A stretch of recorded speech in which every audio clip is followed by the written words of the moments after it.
In the scholarly commonwealths at the university, there must be a faculty which, in its teachings independent of the government, has no commands to give, but still has the freedom to judge them all, which is concerned with the scientific interest, that is the one for truth, where reason must have the right to speak publicly, because without such, truth, to the detriment of the government itself, would not come to light, but reason is, according to its nature, free and accepts no commands to hold something to be true, no crede, but only a free credo. That such a faculty, despite this great merit of freedom, is still called the lower one, however, for that the reason can be found in the nature of man, that he who can command, despite being the humble servant of another, still considers himself more distinguished than somebody else who may be free but has no one to command. Immanuel Kant. I've spent 5 lectures now talking about what philosophy means to Kant. And I want to close off this topic with one more lecture in which I want to look at what is the philosopher to Kant, since we now know what philosophy is, and what is his role, specifically in contrast to the role of other scholars. Of course, the question, what is a philosopher, has basically already been answered by the previous lectures. The philosopher, in the school sense of the word, is the rational scientist through concepts. And more specifically, he is the metaphysician who, above all else, deals with our 3 ideas of God, freedom, and immortality of the soul. While, on the other hand, the philosopher in the world sense of the word is the sage, the wise man, who is focused and oriented on the idea of the purpose, the vocation of humanity, and who with that functions as the lawgiver of reason towards the various sciences, but also in life, like as I explained in the last lecture, like for example when health is concerned, and where through the right way of living, a sort of stoic way of reigning one's own mind and thereby one's bodily afflictions,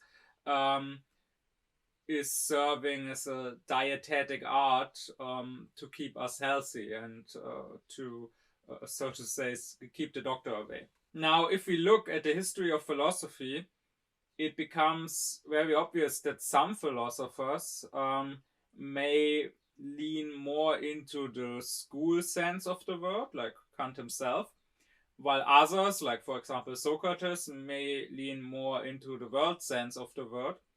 And some, like on the one hand Heidegger, or on the other hand my dad, may be almost exclusively one or the other.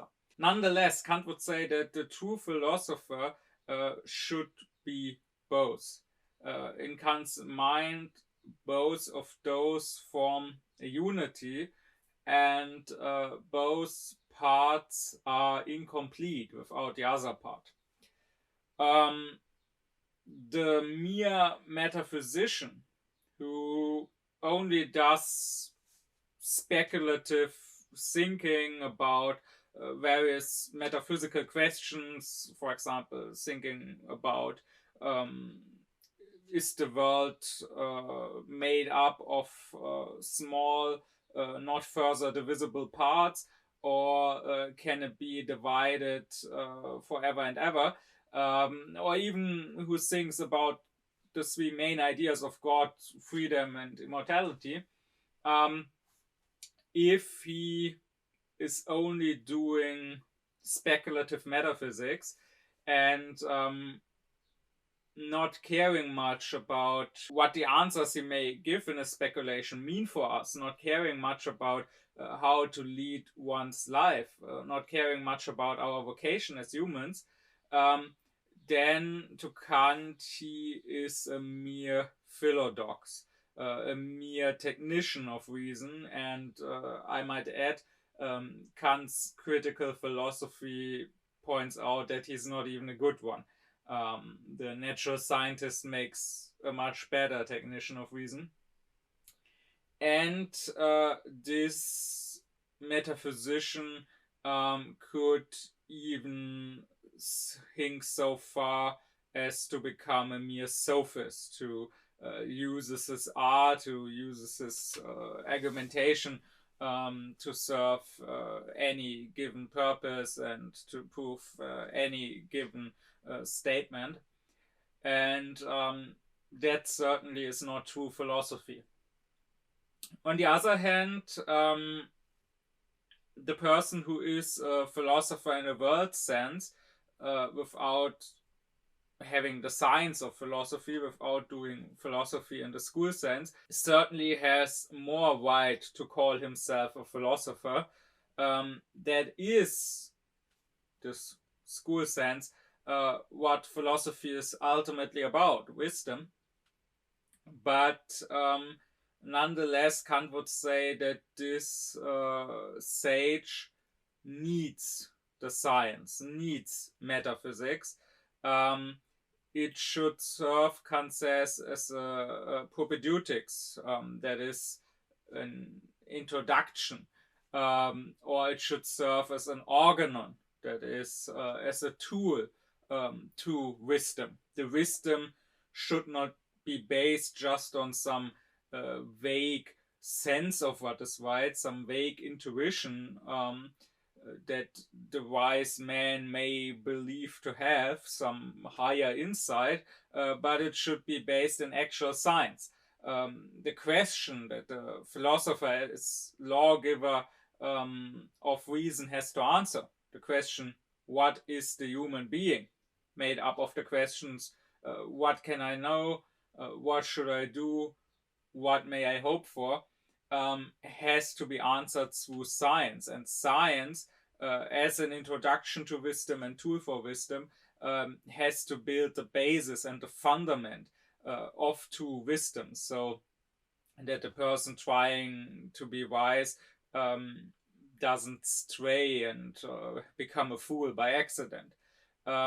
So therefore, to Kant, the scientific side, the school side of philosophy is very much needed, but in service to the world side, to the wisdom. I talked in my lecture on metaphysics, I talked about this term of Weltweisheit, that is world wisdom, which in Kant's days was used as a German translation of philosophy. Kant does use it. He goes with the usage of the word as it was common back then, but still he does say that it would be more fitting to call the science not Weltweisheit, but Weltwissenschaft, that is world science, while keeping the name of Weltweisheit, world wisdom, for the practical side of philosophy, that is for morals. And only both of them together, the theoretical science and the practical morality, that is knowing the vocation and the purpose and the limits of the human being, both of the human intellect and of the human will, both theoretically and practically, both together makes up philosophy to Kant. And I would argue that his whole critical project, his critical philosophy that he lays out in the three critiques, and that I will talk about in upcoming lectures, in the end is meant to point out to the school philosophers, to the metaphysicians, that they should not be mere philodoxes, but rather that their science, that their speculation should be done in service to wisdom, should be done once again as a preparation and a tool to be a philosopher in the world sense. When talking about what is a philosopher or who is a philosopher, I also want to address who isn't a philosopher. And that, I think, is a very important question nowadays, because nowadays the word philosopher, the title of philosopher is given without much thought to pretty much anyone. The mere philosophologist, that is how I call the historian of philosophy, how I call the person dealing with philosophy, with philosophical systems, with the statements and writings of the philosophers. The mere philosophologist is nowadays referred to as a philosopher. Every professor teaching at a university is called a philosopher. That is, of course, complete nonsense. That is completely absurd, of course. It is like if you would call every professor of literature a poet.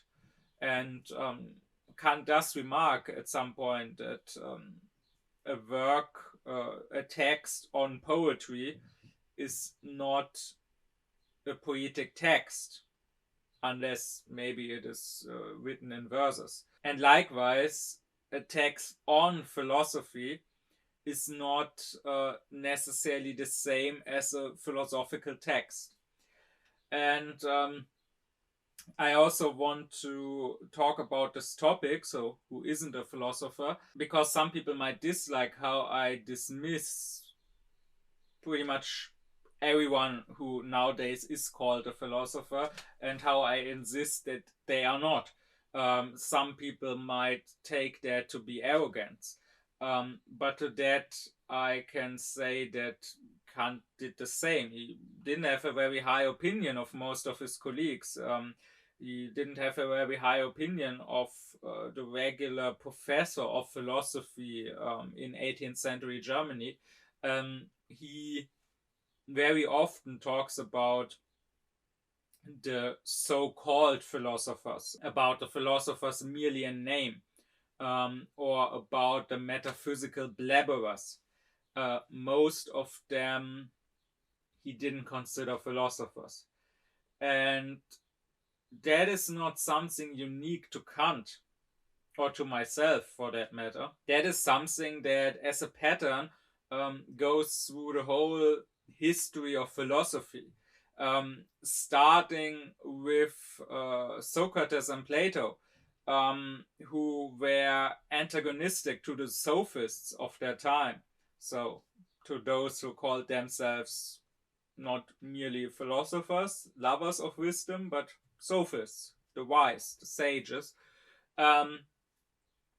So starting with Socrates and Plato, and then throughout the whole history of philosophy, whether you have someone like Kant or Fichte or Nietzsche, or I already mentioned in a previous lecture, the one on what is philosophy, I already mentioned Hannah Arendt and what she thought of the German intellectuals who so easily and so readily fell in line when the Nazis rose to power. It is so common for pretty much any serious thinker, pretty much any deep thinker, to have a pretty low opinion of the common intellectuals of their day, that I would say this already is a criterion by which you can tell who isn't a philosopher. That is, if someone takes seriously most of the so-called philosophers of his time, and if someone grants them the title of philosopher, then you can be assured that he himself is not a philosopher, that he himself is a very shallow thinker, and that he himself is not a lawgiver. That is, he is someone not willing, not courageous enough to pass judgment and to say, this is a philosopher and this is not. And I know that we live in a time of timidness and a time of universal equality, of rather of universal sameness, a time that fears the idea of rank and the idea of differences and of differentiating between people. I mean, what would be the correct word for differentiating? If we look at Latin, it would be discriminating between people. Discriminating simply means making a difference, telling a difference.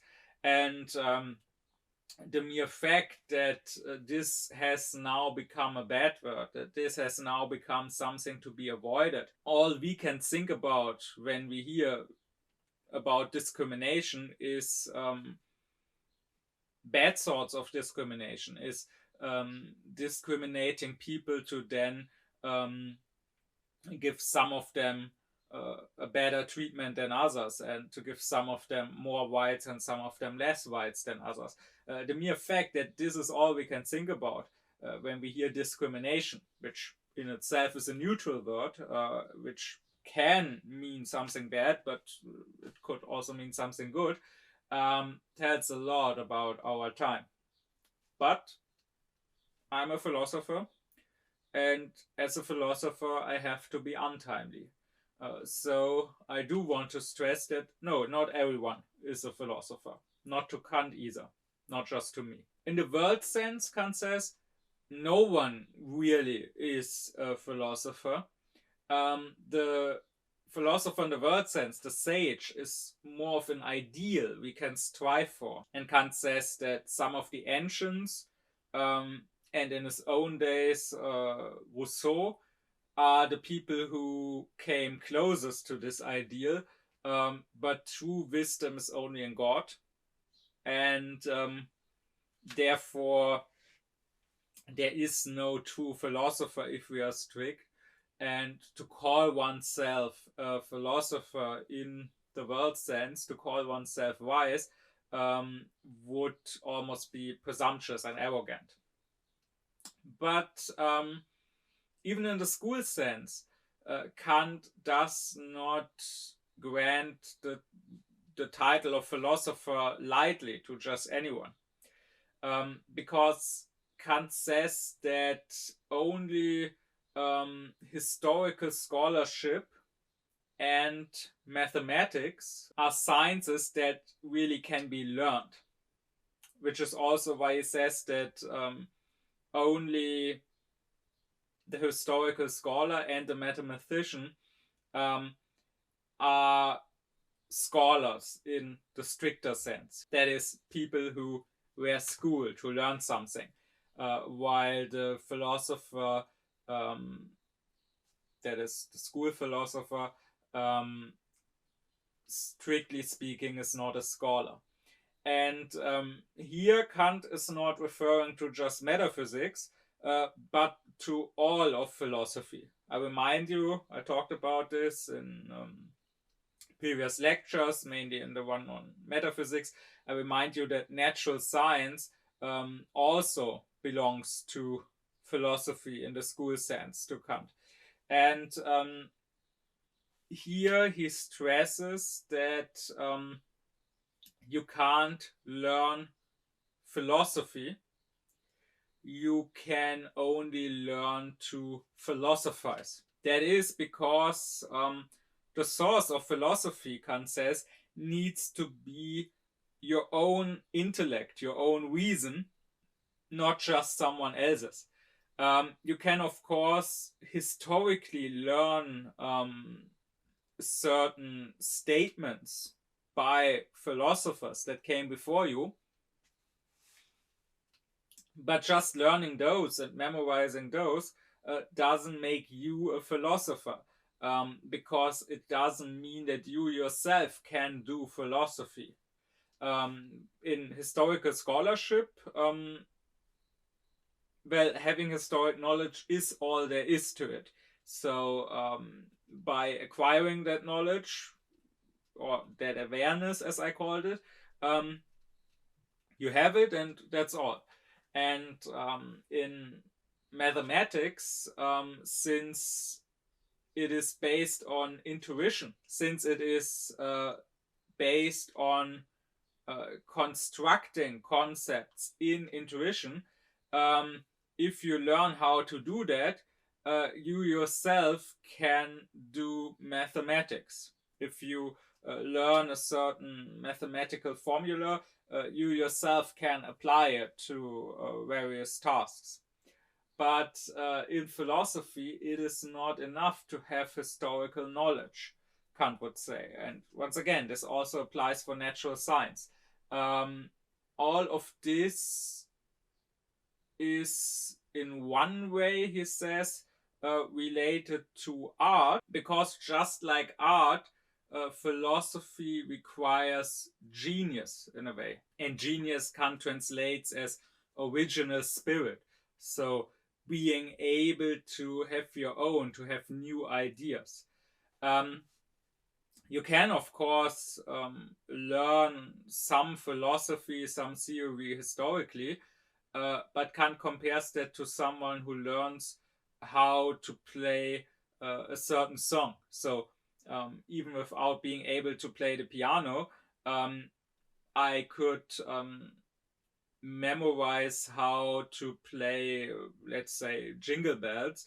I could memorize which keys I have to press in which succession. But if I ever forgot that, I couldn't reproduce it. And I also couldn't play any other songs. While someone who really knows how to play the piano doesn't need to learn and to memorize every single piece of music. He should be able to, when he hears that music, to reproduce what he heard. And he should also be able to play his own music, to play new pieces of music.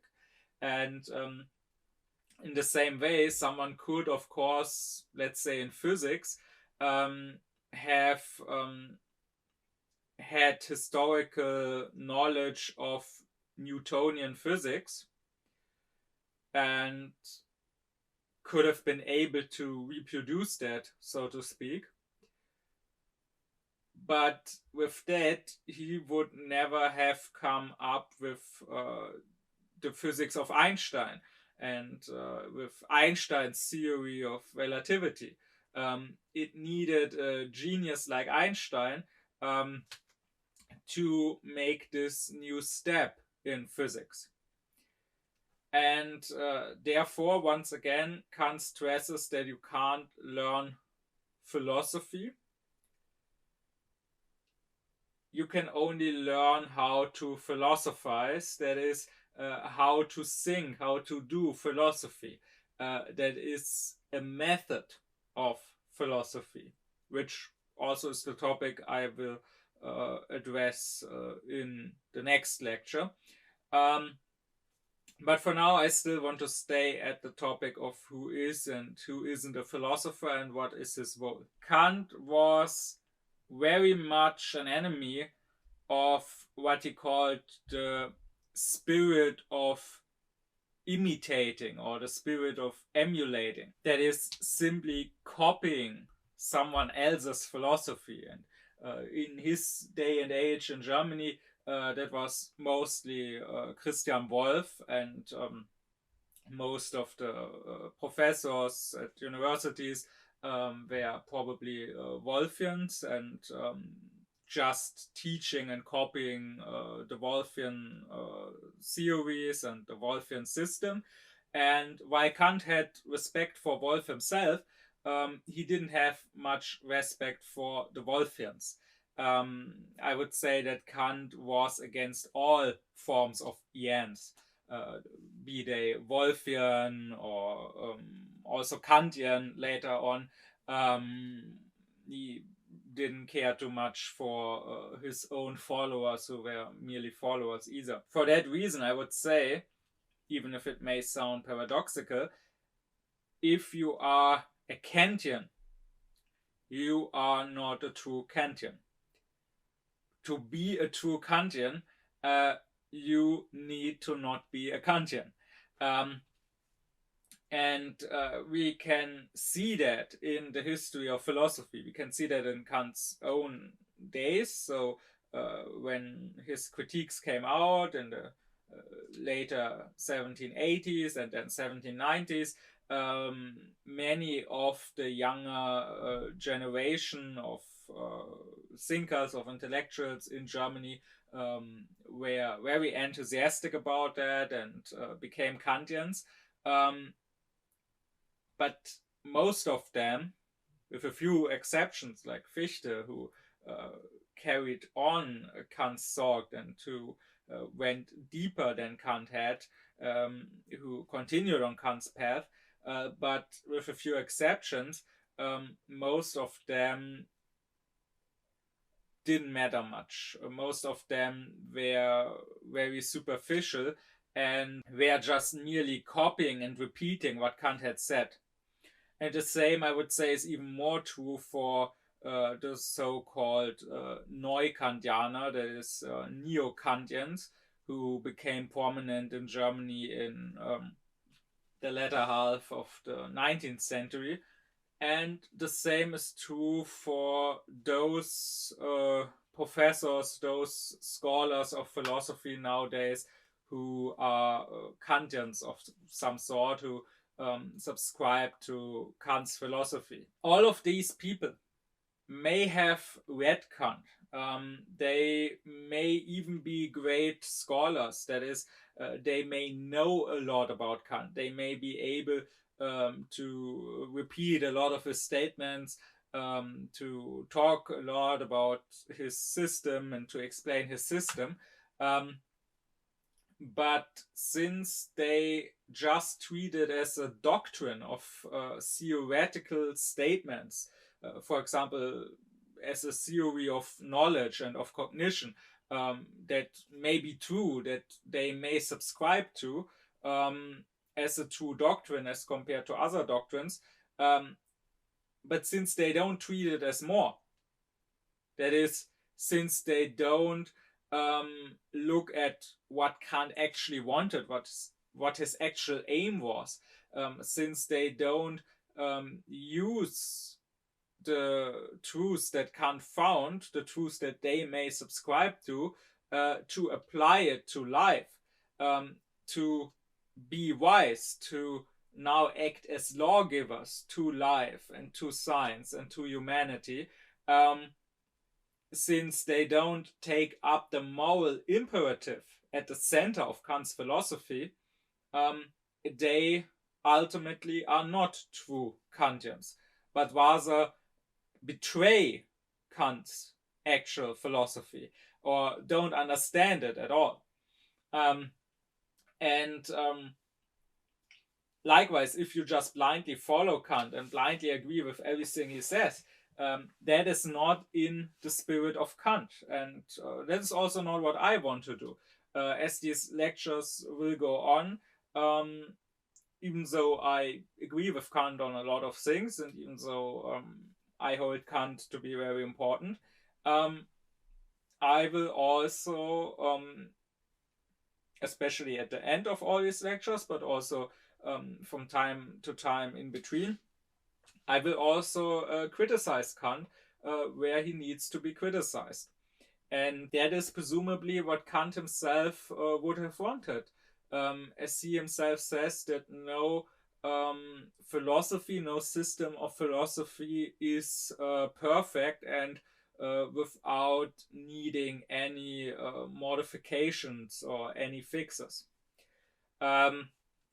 He would say that, ironically, the more philosophy you learn, the more you move away from philosophy, because the more you become just a copy, just a shadow of someone else, instead of being your own free thinker.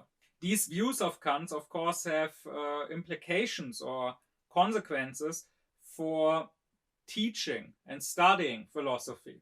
Kant would say that you can't learn philosophy from a book, because no book, including his books, including the Critique of Pure Reason, no book actually contains real philosophy. Books, he would say, contain merely a retelling, a history of the undertakings and of the efforts of the human intellect in finding truth. And I want to stress that this, of course, goes for these lectures of mine on Kant. They are just a retelling, they are just a history of what Kant said, of Kant's efforts to find truth. But they are not themselves philosophy, or rather, they themselves won't teach you philosophy. We must not, Kant says, just learn someone else's judgments. We must judge ourselves. And there is, he says, no classical author in philosophy. When it comes to language, he says it would be absurd to criticize Cicero and say that he didn't speak good Latin, because what is and what isn't good Latin is determined by Cicero. That can only be learned through Cicero. But you can, on the other hand, very well read Leibniz and criticize him and say that something he wrote here is not good philosophy. And likewise, you could read Kant and criticize him. Because what is and isn't good philosophy is not determined by Leibniz or by Kant or by Plato or whoever. It is determined by reason, and we have to use our own reason.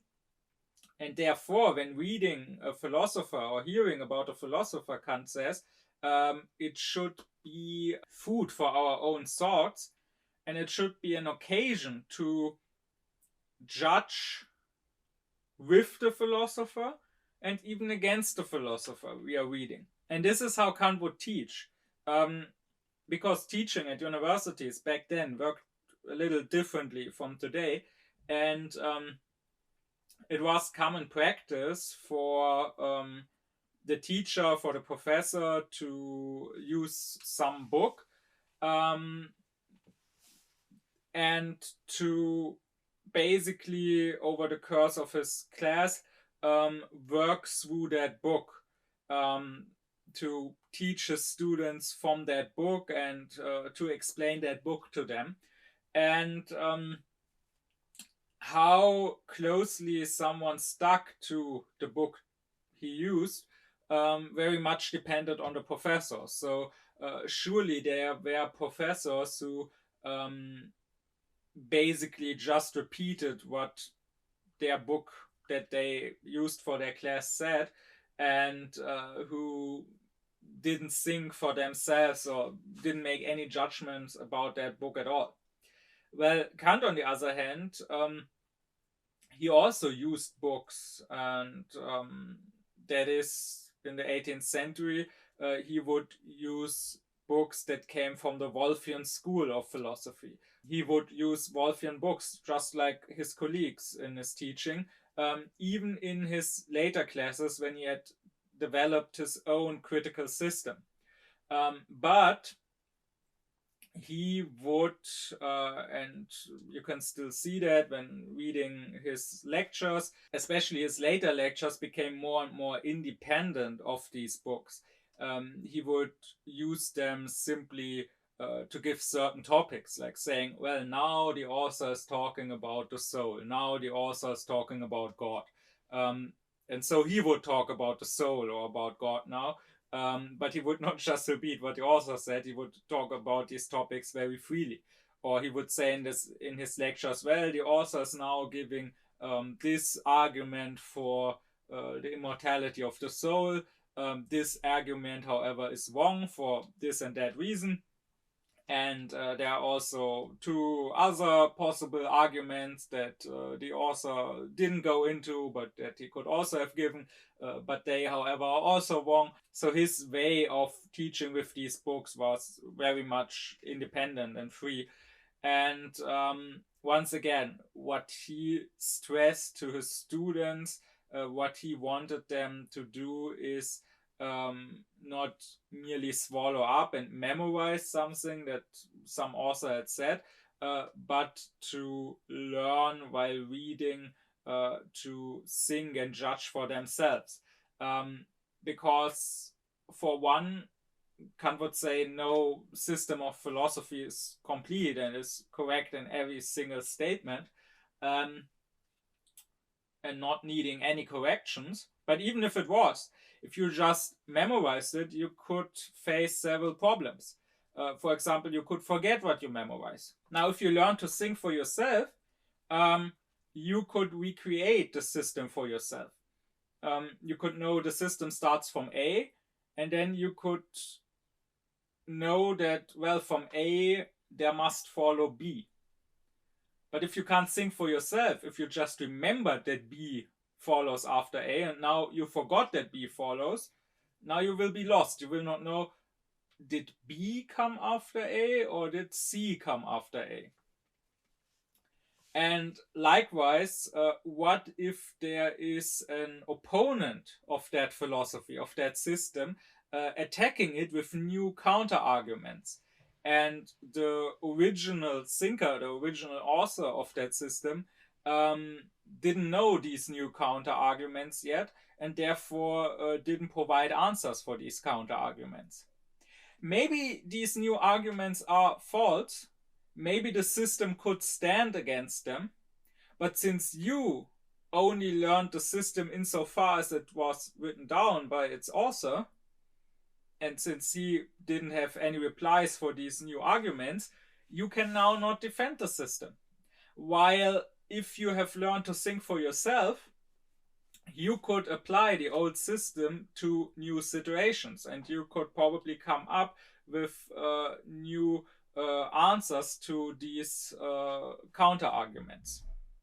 So therefore, one has to learn to think for oneself. One has to learn to philosophize and not just to historically learn some philosophy. But now that I have addressed who is a philosopher and who isn't a philosopher, I want to look at the role of the philosopher.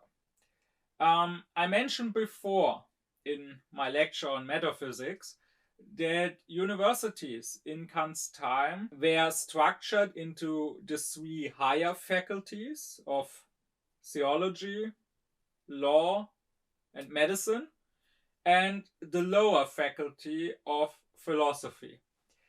And the thing is, Kant would say that the higher faculties do make use of philosophy, insofar as they too are trying to work as rational sciences that try to have cognition through concepts. So they do use the philosophical method, at least. And that is a good thing. That is progress, Kant would say. He says that the ancient Greeks had religion without theology. They had laws without jurisprudence, and they had healing arts without medicine. And the only fields that were somewhat treated scientifically back then, he would say, were mathematics and philosophy, whether it's metaphysics or whether it's natural science. Um, but they were, for one, these two were not yet connected, and that, Kant says, came at the detriment of natural science.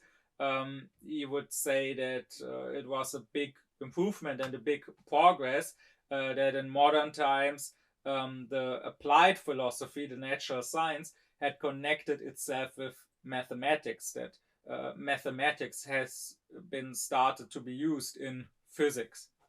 And on the other hand, these two, mathematics and philosophy, Kant would say, for the ancients were just the practice or the endeavor of certain individuals who were interested in it, but they were not really a concern of the state. The progress to him comes through Christianity, because Christianity adopted philosophy, adopted the methods, the rational thinking and arguing of the philosophers, to apply it to religion. And that's how we got theology as a science or as a scholarly field. And throughout the Middle Ages, the universities with their various faculties would be founded, and the practices of law and of healing would copy what religion had done, and also apply philosophy and the philosophical method to turn into the sciences of jurisprudence and medicine. And all of that, Kant says, very much benefited the state, which now had an interest in these sciences, and which now organized them and sponsored them at the universities. However, these faculties tend to get into conflict with philosophy, especially since they do make use of philosophy, of the philosophical method. And I already talked about in my opening lecture on Kant's life about how this topic of the conflict of the faculties was something he concerned himself with, especially in the first half of the 1790s, especially after he had finished up working on his critical project. And I mentioned it, how he did write a small book titled The Conflict of the Faculties, made up of 3 essays dealing with the conflicts between the faculty of philosophy and the 3 other faculties. But I would say that the topic is not just dealt with in this book, which bears this title, but that other texts of Kant also deal with the conflicts between philosophy and this or that faculty. And here in this lecture, I don't want to talk about the specific matter of each of these 3 conflicts so much. I will do that in other lectures. As far as the conflict between philosophy and medicine is concerned, I have already done so in the last lecture. And as for the conflict with theology, I will talk about that further when I talk about Kant's philosophy of religion. And as for the conflict with the faculty of jurisprudence, I will talk about that further when I talk about Kant's philosophy of justice, and when I talk about Kant's anthropology, about Kant's view of the human. What I want to do here is take this topic of the conflict between philosophy and the 3 higher faculties as a whole, and I want to examine what this conflict is about. What unites these 3 conflicts, Because even if we abstract from the three different matters, from the three different questions Kant deals with, the form of the conflict, so what the higher faculty stands for and what philosophy stands for and why they get in conflict with each other, is always the same in all three of these matters. And this, I hope to show, is a very, very important topic. It's not just some side topic of Kant's philosophy, but rather it is at the core of Kant's whole thinking, and it helps us understand Kant's whole thinking. And therefore, I want to examine this conflict of faculties from four different perspectives, because it could be described by the relationship that the three higher faculties and the philosophical faculty, respectively, have to reason, the relationship that they have to the common, to the lay person, to the non-scholarly person, the relationship that they have to power, and finally the relationship that they have to morality. So first off, what relationship do the faculties have to reason? Well, the three higher faculties are empiricist in nature, that is focused on experience. So they look at what is there, what is given to them, and they go from there, which in tendency means that the human being, the thinking being here, is dependent in his thinking, is passive in his thinking, is a victim. The philosophy, and that is Aufklärung, is rationalist. That is, it is using reason, it is thinking for itself. So let's examine the three conflicts philosophy has with the faculties. Well, theology would base its statements on a certain revelation, be it the Bible, be it the Quran, and probably also a certain tradition that formed based on that revelation. But that, of course, is empirical. That is something that is given. We don't understand that it has to be that way. So if someone tells me God wants you to pray 5 times a day, maybe that's true, but I don't see how it has to be true. I can only know that it is true because I have been told, because it was revealed to me. As far as I understand, God could also want me to pray 4 times a day, or 6 times a day, or not at all the time, or whatever. And so the theologian would say that in order to please God and therefore to secure a place in heaven, we need to do certain things. We need to accept Jesus, or we need to, as I said, pray 5 times a day. We need to not have sex before marriage, or to not be gay, or whatever. While the philosopher, on the other hand, would stick not to what is given to him, not to what has been revealed and passed down, but only to what his own reason tells him. So he would think about this, he would reflect about this, and he would say, well, if God is good, then he won't punish someone who has always been good and virtuous simply for having been in the wrong club. So for having gone to church and not to the mosque, or the other way around. And he won't punish someone for not having followed some arbitrary rule and not done some ritual that didn't benefit anyone. He won't throw a good person into hell just because that person didn't pray enough, or just because that person didn't fast during Ramadan or whatever. But rather, reason tells me that a good God will reward goodness. Likewise, the jurist, and here you must not just think of the advocate or of the judge, but of all the officials of state and of all the politicians. The jurist would say, well, the human being, as he is given to us, is rotten, is evil.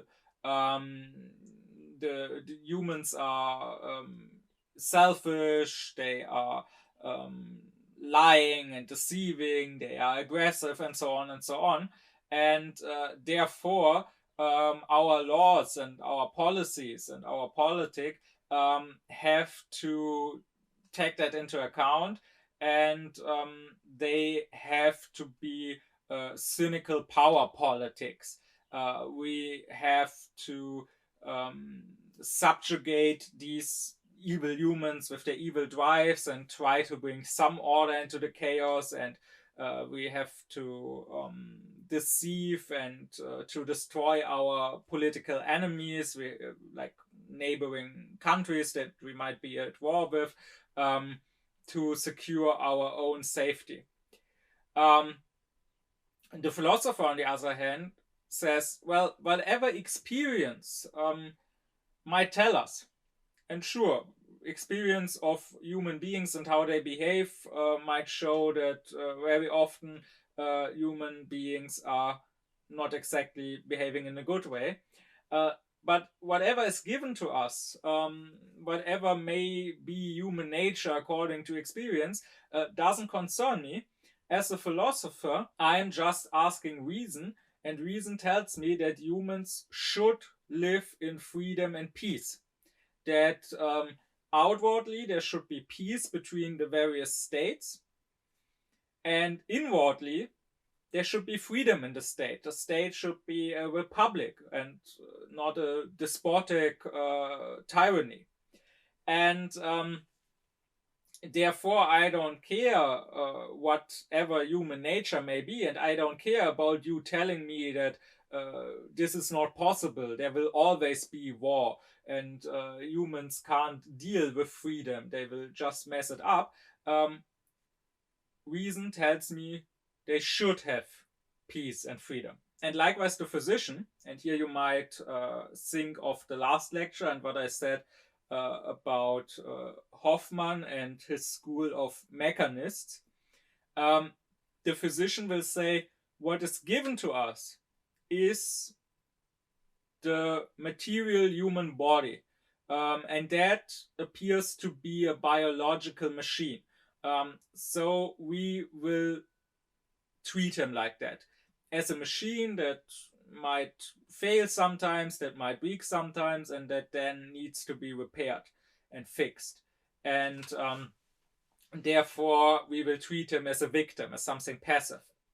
But once again, the philosopher will not ask experience, the philosopher will ask reason, and reason will tell him that the human being is also a spiritual being, not just a physical being. That the human being has an intellect, has reason, has free will, and can, through his reason, influence himself, discipline and rein himself, and thereby influence himself, his own body, and how he deals with his body, with his afflictions, with things like pain or like spasms, like illnesses, and so on. So one could say that the philosopher, as Kant views him, is sort of the advocate of common sense. The philosopher, in that sense, is not a special scholar with special, deeper knowledge, but rather what he is thinking is simply what every human being is thinking or should be thinking if he is aufklärt. So if he is making use of his own rationality. While on the other hand, the members of these three other faculties, they have learned something. They are scholars, and they therefore disagree with what common sense and what an aufklärt reason tells us, and say, well, yeah, your thinking might say that just being good is good enough for God, or that humans should live in peace and freedom, or that you can deal with your own afflictions, with your own pains, and so on. But I, as a learned man, I, as a scholar, I know better. I have certain knowledge that you don't have, and that your simple common sense can't just grasp. And with my knowledge, I tell you that this is wrong. In my lecture on science, I talked about the difference between rational and empirical or historical knowledge. And well, rational knowledge is necessary. So if I think about it and if I understand it through my reflection, then I understand it must be that way. So I can understand that the shortest possible connection between 2 points must be a straight line. But anything that is empirical is not necessary. So we know through experience that ravens are black, but it is not necessary. There could be a world where ravens are white, and if we made the experience that all the ravens are not black but white, then that would be our knowledge. So therefore, anything empirical must be learned. And this is where scholarship is needed. And Kant would, of course, say that scholarship is needed and will always be needed in many areas. So, for example, there are countless species of insects that the normal person may not know. And some specialists, some biologists who specializes in the study of insects may know many species of insect that I don't know. But then I don't have to know all the insects in the world. It's good that someone studies it, but it is not necessary for our lives, and not everyone has to study it. So here, it is not a problem that scholars exist, that experts exist. But Kant would say that it is a problem that they exist in the areas that concern all of us. And that is the future of our soul, whether I go to heaven or to hell. That is the way I live in community with my fellow human beings, the way I live in the state, and the way the states live with each other, and that is my own health. These are things that are the concerns of everyone, and therefore reason itself dictates that they must not be put simply in the hands of experts, because that would mean that every human being only has the choice to either become an expert himself, to either study these things, but that can't be expected of everyone.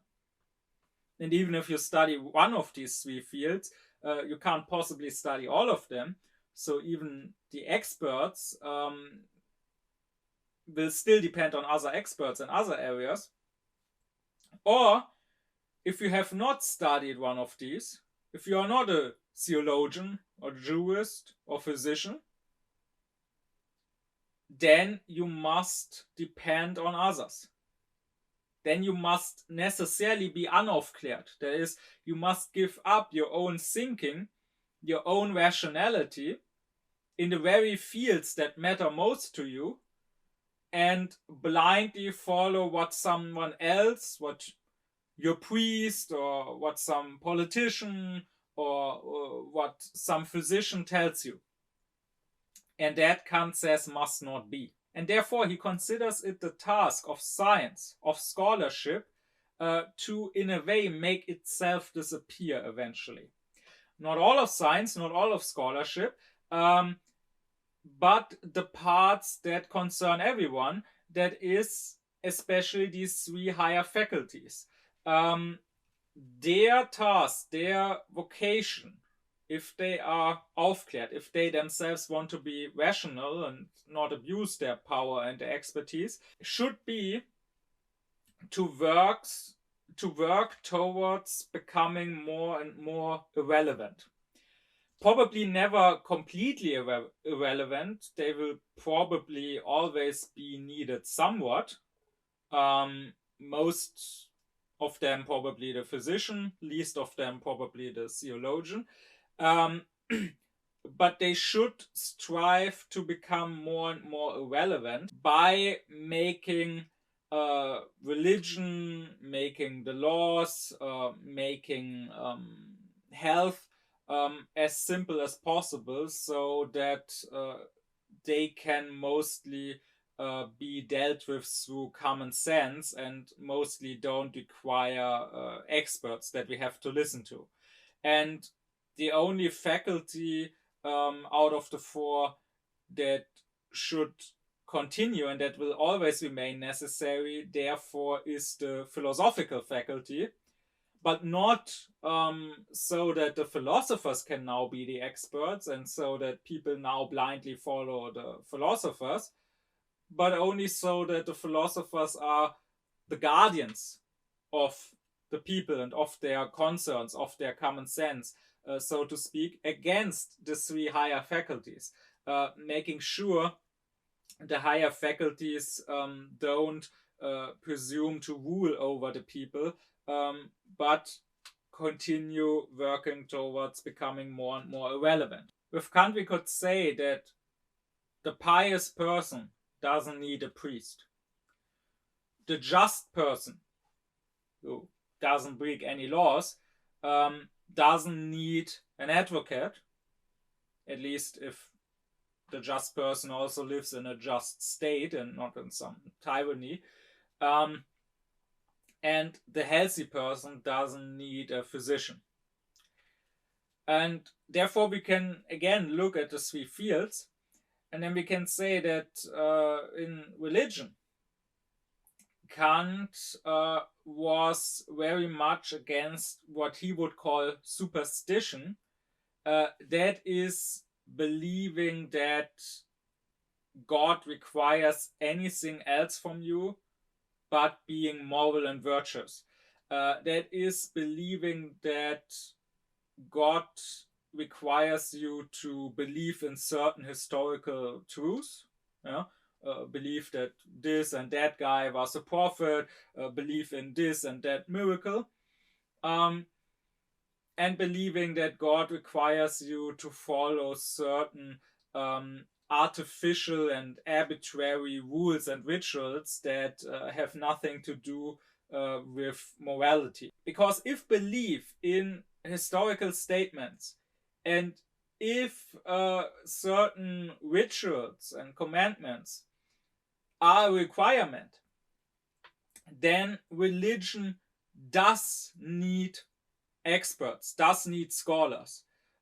Then we do need the priests and rabbis and imams to tell us what to do. First off, because the holy books are written in different, in foreign and dead languages, and to even understand them correctly, because a mere translation would always be an interpretation, and we would always then depend on the translator.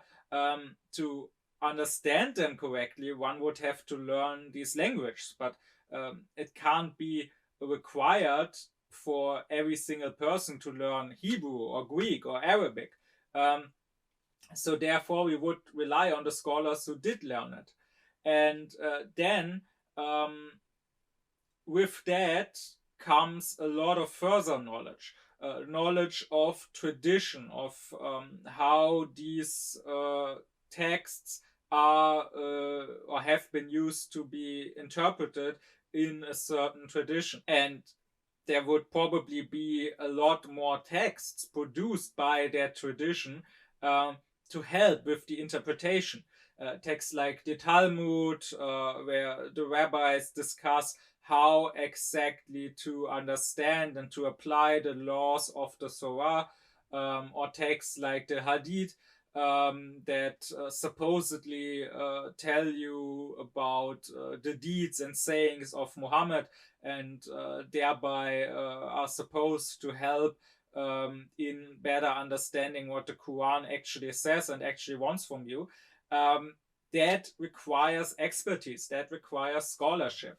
And Kant was against that. He was for a more simple religion where everyone can simply think rationally about what an all good, all holy God might want from him.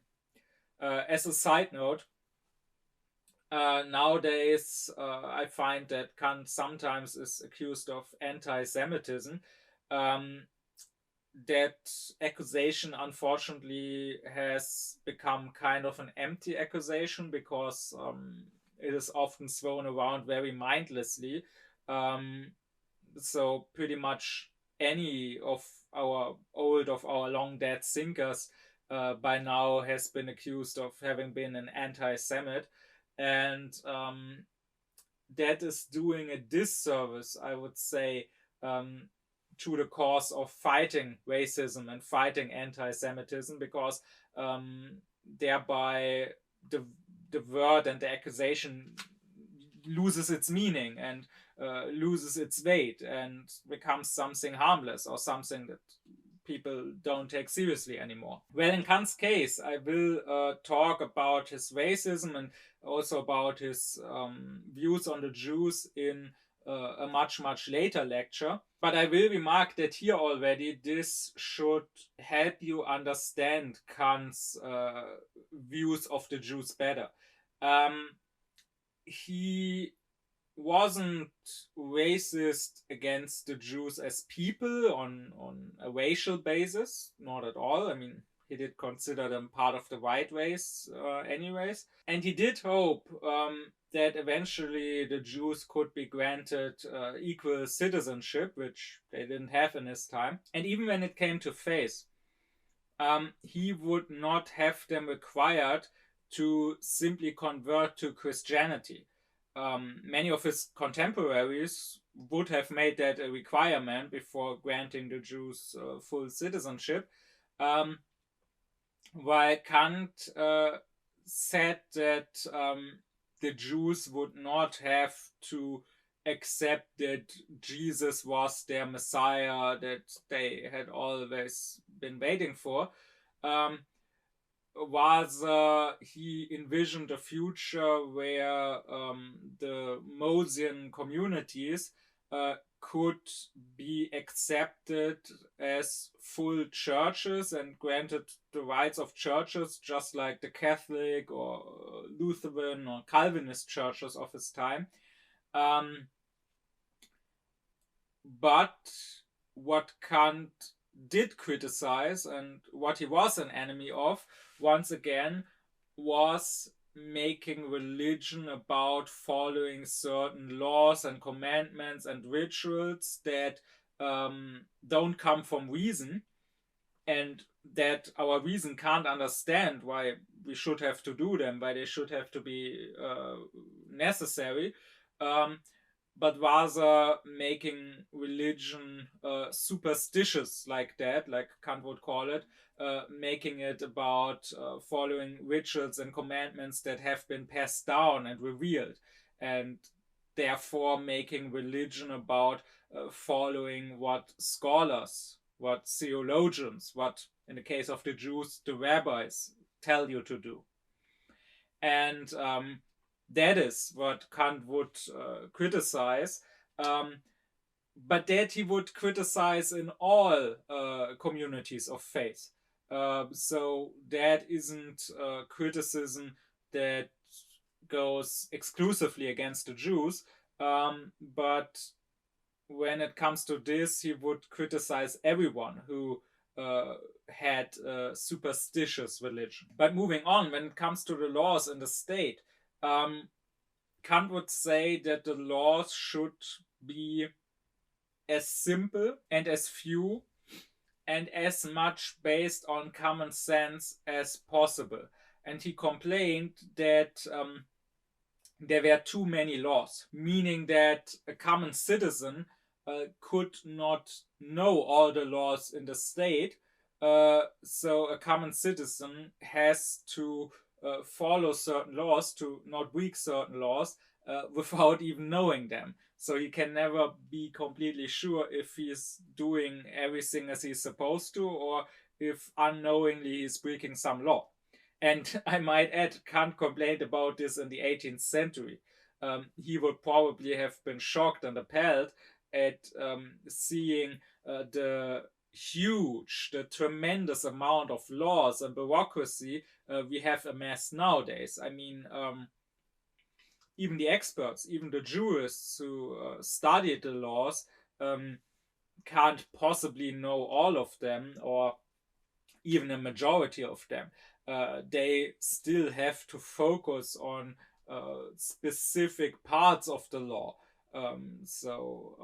Some jurists may focus and specialize in marital law, and someone may specialize in criminal law, and so on, but it's just too much. And therefore, the experts, the jurists, the people who did study law, they are needed, but they shouldn't be, Kant says. Some laws I can know from common sense because they are simply laws that reason itself gives. Like, for example, I know that I should not kill anyone, or that I should not steal. I've never opened a German law book and explicitly read that stealing is forbidden.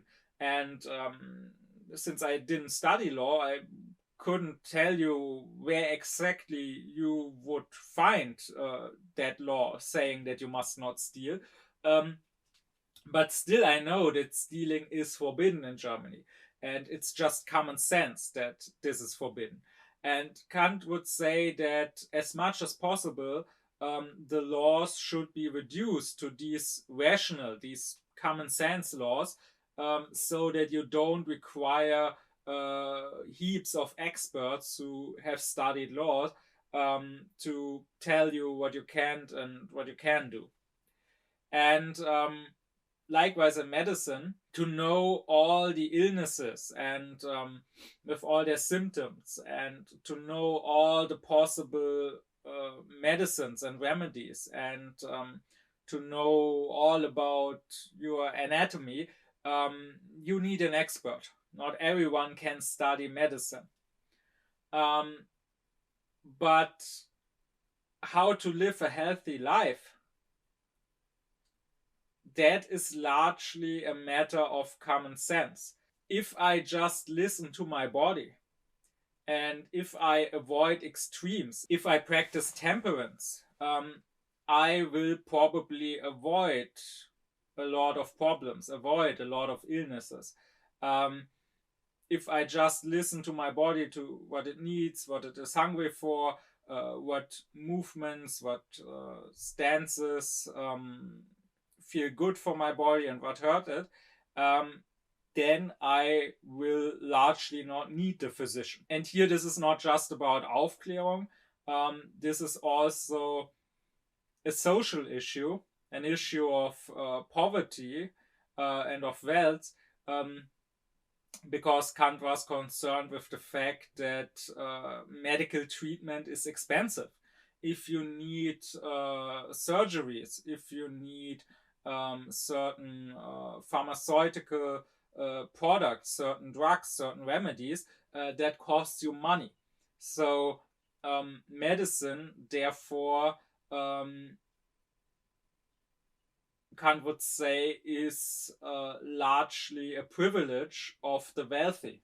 And this very much still is an issue, especially in countries that don't have a good health system and a good health insurance like the United States.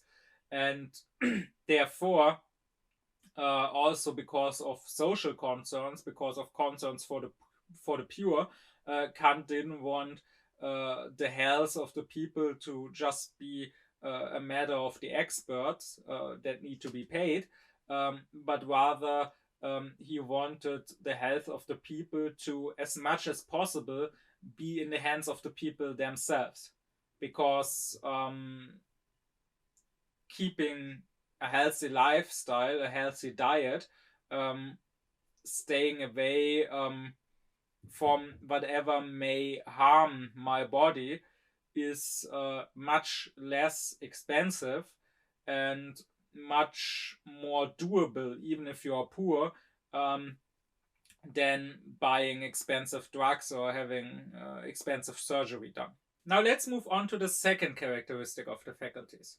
Since the higher faculties basically tell the people, you need us, you need the experts, you need to be unaufklärt and blindly follow us, while only the philosophical faculty tells the people, no, you can be aufklärt, you can think for yourselves, you can rely on yourselves. One could be so naive to assume that the people would be happy about hearing that, and the people would be grateful for that, and celebrate philosophy for that. But that, of course, would only be the case if the people were aufklärt, or if the people wanted to be aufklärt. That, however, very often is not the case. They want to be dependent. They want to not think for themselves, not be responsible for themselves, but to give it into the hands of others. And here we can find that what philosophy says, the advice that philosophy gives to the people, is mainly a negative advice. So philosophy is just telling the people what not to do. Don't be evil, then you don't need to fear God and hell. Don't be unjust, then you don't need to fear the state and fear prison if you live in a just state. Don't harm your body with an unhealthy lifestyle, then you don't need the physician. Again, if you are otherwise healthy, if you didn't catch some special sickness or were born with some sickness or whatever, but in the normal case. That is pretty simple advice and pretty clear advice. But that is exactly the problem. That is what people don't want to hear. And I've made this experience many, many times in my life, that you can give someone very clear and very simple and very wise advice that, if followed, would at once solve all and every problems that that person has, but still they don't want to listen. Or rather, they may say, yeah, I know that already. Can't you tell me anything more? Can't you tell me anything I don't know? If you are so smart, if you have read so much, if you have studied so much, you need to be able to tell me more than I already know. Well, you claim to already know this advice, but still you seem to not follow it, or else you wouldn't have these problems. But that is what people expect from the scholar, from the studied person, from the expert. They expect him to have some special knowledge that they themselves don't have, or else they would say his expertise, his studying was useless.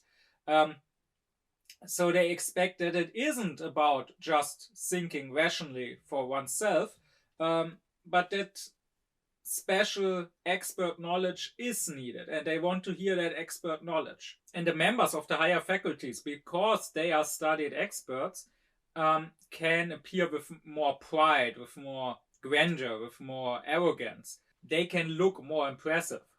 While I, as a philosopher, who may have studied, but who only tells the people whatever doesn't require studying, but what they could know and understand themselves if just they reflected, I appear more of an equal. I appear much less impressive. And often people will dismiss you simply for that, for not being a special expert. So I've found that you can tell someone, well, this or that seems to not feel good, seems to feel uncomfortable for you, seems to hurt your body. So don't do it. It's not healthy for you. Pain exists for a reason. It's a warning signal of the body. So if you have, for example, if your muscles are sore and aching, you stress them too much. You did too much sports all at once, whatever. Take it more easy. Then the person will probably answer, oh, are you a doctor to know that? No, I'm not a physician. I'm someone who listens to his body and who uses common sense to realize pain is a signal of the body saying, please don't do it like that. Please don't overdo it. You are doing too much. Or here where I live, in an area with many immigrants who mainly consider themselves Muslims. I had many instances teaching at school, dealing with some young students, where I would tell some, I don't know, 12, 13-year-old who was angry, who was throwing a fit, who was throwing insults, or about to get into a fight with someone. Then I may tell them, this is not how you should act. This is not what God made you for.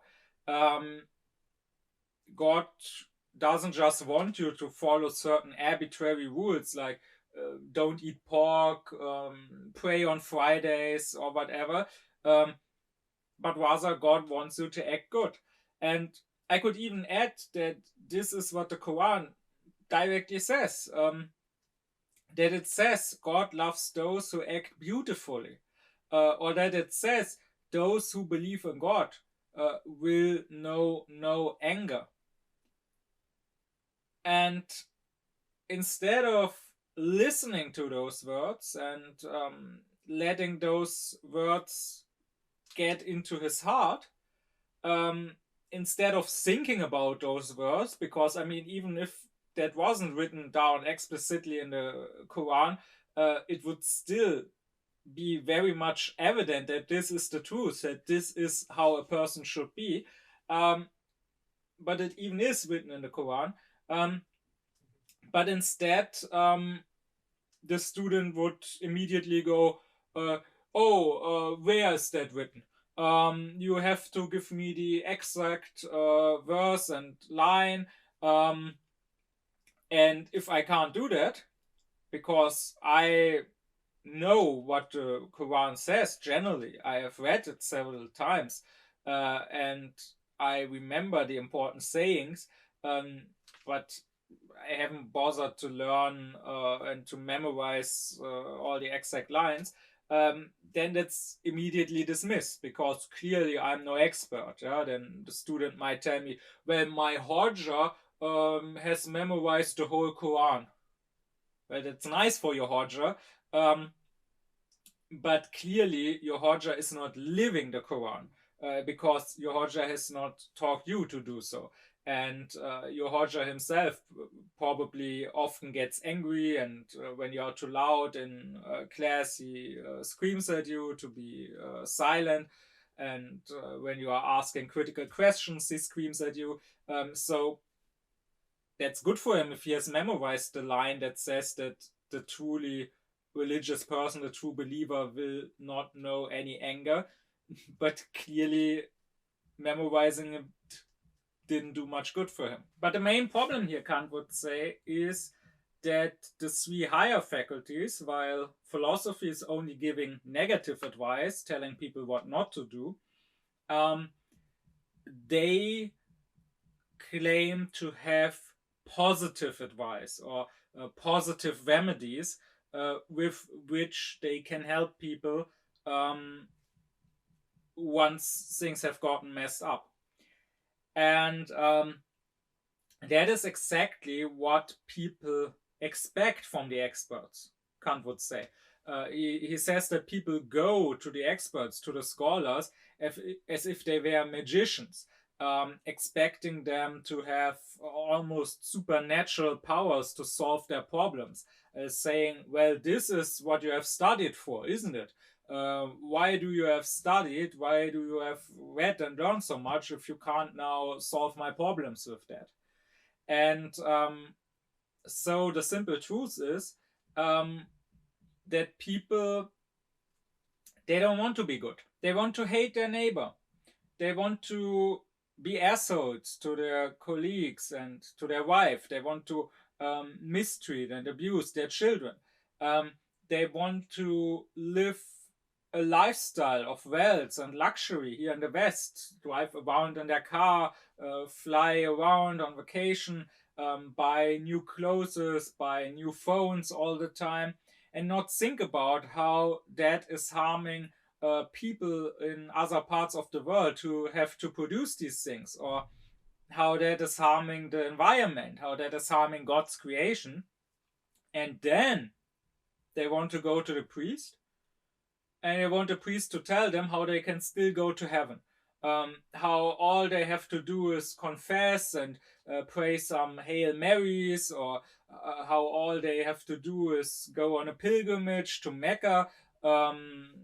They will, of course, take a plane and thereby once again ruin the climate. And they will have to go to Mecca. They will have to go to Saudi Arabia and thereby support an inhumane, despotic dictatorship, suppressing its own people, killing and torturing people. But all that is fine because you just do the pilgrimage and then all your sins are forgiven.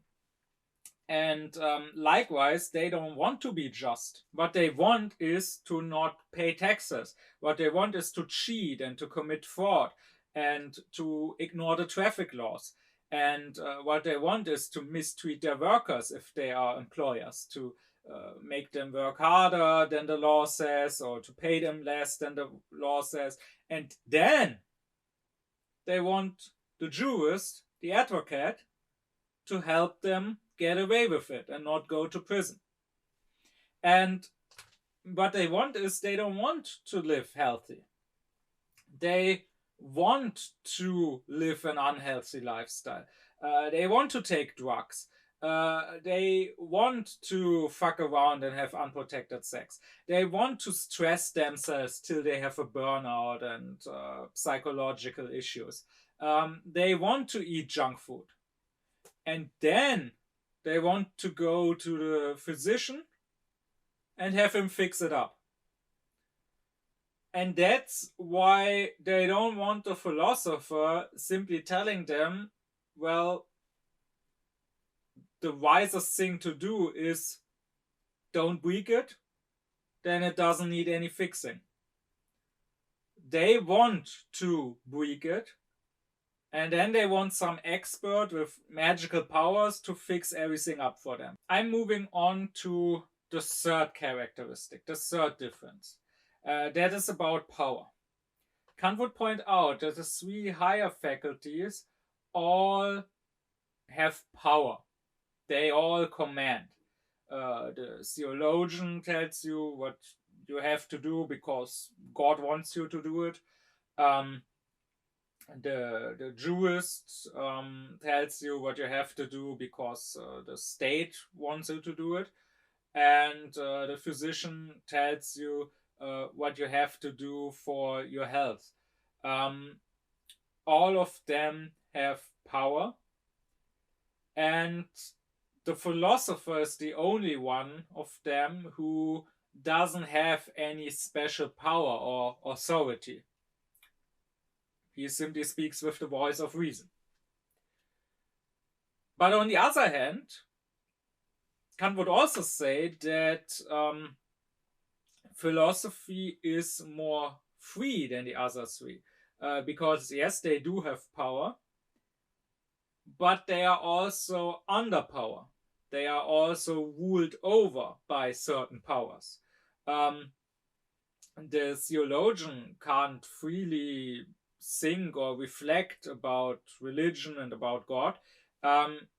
He has to be in line with whatever his church, whatever his tradition says. And the jurist, of course, has to enforce or has to work with the laws of his state. He can't just say, well, I don't like this law, I think it's a nonsensical law, so I will ignore it, I will now create my own new law, but rather he is a servant of his state.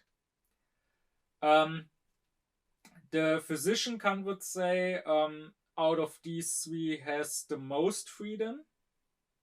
And here I will also stress that the conflict between philosophy and medicine is more of a sideshow for Kant. It makes up the shortest of the three essays in the conflict of faculties, and it's also the only of the three conflicts that outside of this one book Kant barely ever addresses, while the other two conflicts with the other two faculties are also addressed in other texts at length. Kant would say that medicine, being close to natural science, which after all to him is applied philosophy, is closest to the philosophical faculty. And out of the three higher faculties, the one of medicine surely is the one which has the most freedom. But even so, Kant would still say that the physician is under certain laws. In the state, there are certain laws concerning health, concerning public health, and concerning which remedies, which drugs are allowed, which need prescription, which are freely available. So even so, he's not completely free. And the fact that the higher faculties both have power, but also are unfree, are ruled over by power, is only a contradiction if you look at it superficially, because that is indeed the nature of power. Power, far from granting you freedom, rather makes you unfree. Power is a shackle. I mean, just consider I, for example, who doesn't have any power, I can speak pretty much freely, and if I had certain power, if I was a politician or a diplomat, I would have to choose my words more carefully. For example, as I record this just some days ago, the president of Iran crashed with his helicopter. And, well, I can say that I'm certainly not sad about his death. I can say that he was a criminal, that he was a tyrant, and had he lived, he should have gone to the Hague. If I was the chancellor or the foreign minister, even though Germany certainly is not in a close and friendly relationship with Iran, I still couldn't just say this as I just did so freely. True Aufklärung, Fichte would say, is about having the courage to not be a slave nor a master. True freedom comes only when you let others be free too, when you have no power. And this is exactly the role in which Kant sees the philosopher. The philosopher should only be concerned with truth, with finding truth. The motto of the philosopher could be the old saying, fiat veritas et pereat mundus, meaning let there be truth even if the world may perish over it. But that is a statement that can only be taken up as someone's motto if you are not part of that world. It is the motto of an outsider. And it has always been the outsider who could speak truth, who could look at the truth, look for what even is true, and then speak the truth more freely. I mean, in the fairy tale, it is the child who says that the emperor is naked. The emperor's ministers also see that he is naked, but they dare not say so. They dare not admit it. The child, however, who is completely powerless, who is not really part of society yet, the child can dare to speak freely. And outside of fairy tales, in real life, we could see the same. A child had to come along, a 15-year-old girl, and a girl with autism, with Asperger's syndrome, and had to say that our house is on fire and that we need to do something about it. All the adults, all the grown-ups, all the people in power could not and would not and did not dare to speak so freely. And even most climate scientists didn't speak as freely as Greta Thunberg did. They probably did so amongst themselves or behind closed doors, but publicly, most of them tried to tone it down.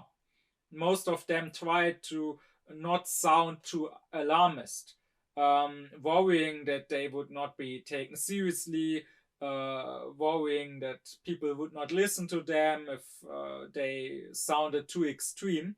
But Greta Thunberg, being a child with Asperger's, had no such worries. She simply said it as it was. She wouldn't be censored, even when her dad told her she had to tone it down and tried to force her to change her speech that she was giving before the UN Secretary General.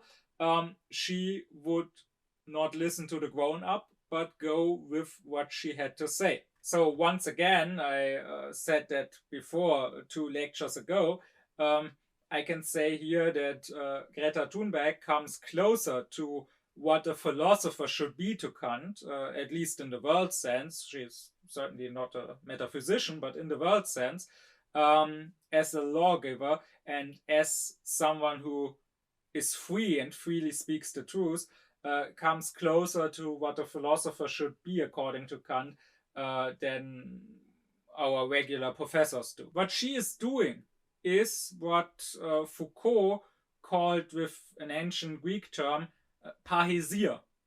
That is, speaking frankly and speaking truthfully and speaking truth to power, freely criticizing power. And that is exactly what, according to Kant, is the job of the philosopher. But it is something that can only be done by an outsider, by someone who himself is powerless and who is not part of the web of society and the web of power. Therefore, it is very important for Kant that philosophy, that the philosophical faculty, stays independent. And when I'm speaking of the faculty of philosophy here, you always have to keep in mind that for Kant, that's not limited to metaphysics, but rather it includes natural science.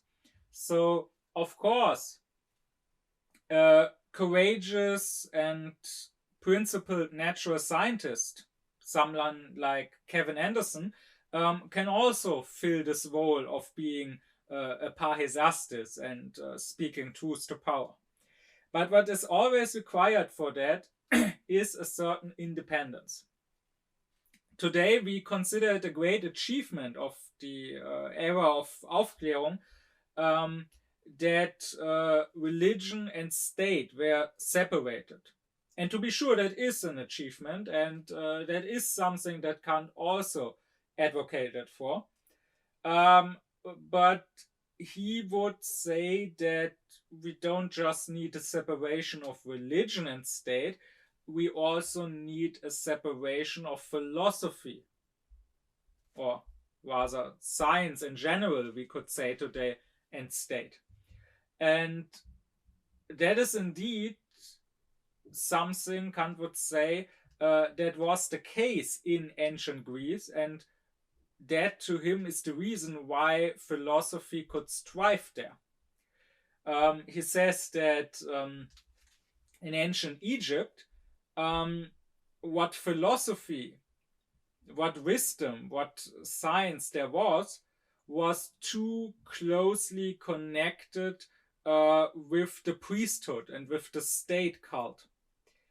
While in China, philosophy, in the form of mainly Confucianism, was too closely connected to the state bureaucracy. So, if we go with the faculties, we could probably say that in Egypt, philosophy was in the hands of the theologians, while in China it was in the hands of the jurists. And only in Europe, only in Greece, Kant would say, was it actually free? Was it actually independent of the state? Of course, not always. There were times during the Middle Ages and beyond that when philosophy was intertwined with theology and with religion in Europe.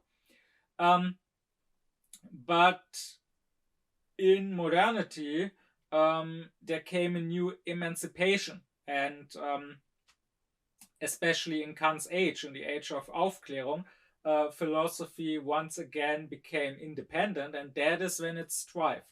And that is, he would say, how it should be. Of course, even in later times, it has not always been that way. Whenever a certain ideology rises to power, philosophy and science cannot be free. So in the communist states, all philosophy and all sciences and, for example, history, of course, had to be Marxist. And of course, under the Nazis, fields like history or the study of language or biology had to serve the ideology and had to serve the race theory of the ideology. That is not how it should be. There should be a separation. But this, to Kant, has to go both ways. Not just must philosophy or science not be ruled over by the state, it must also not rule the state. So here Kant is not in agreement with Plato, who envisioned the wise philosopher king ruling over society. Kant was very, very far from wanting that. Because he would basically say, well, a philosopher can't be king. The moment you would make a philosopher king, he would stop being a philosopher. Kant once says that power always clouds your judgment.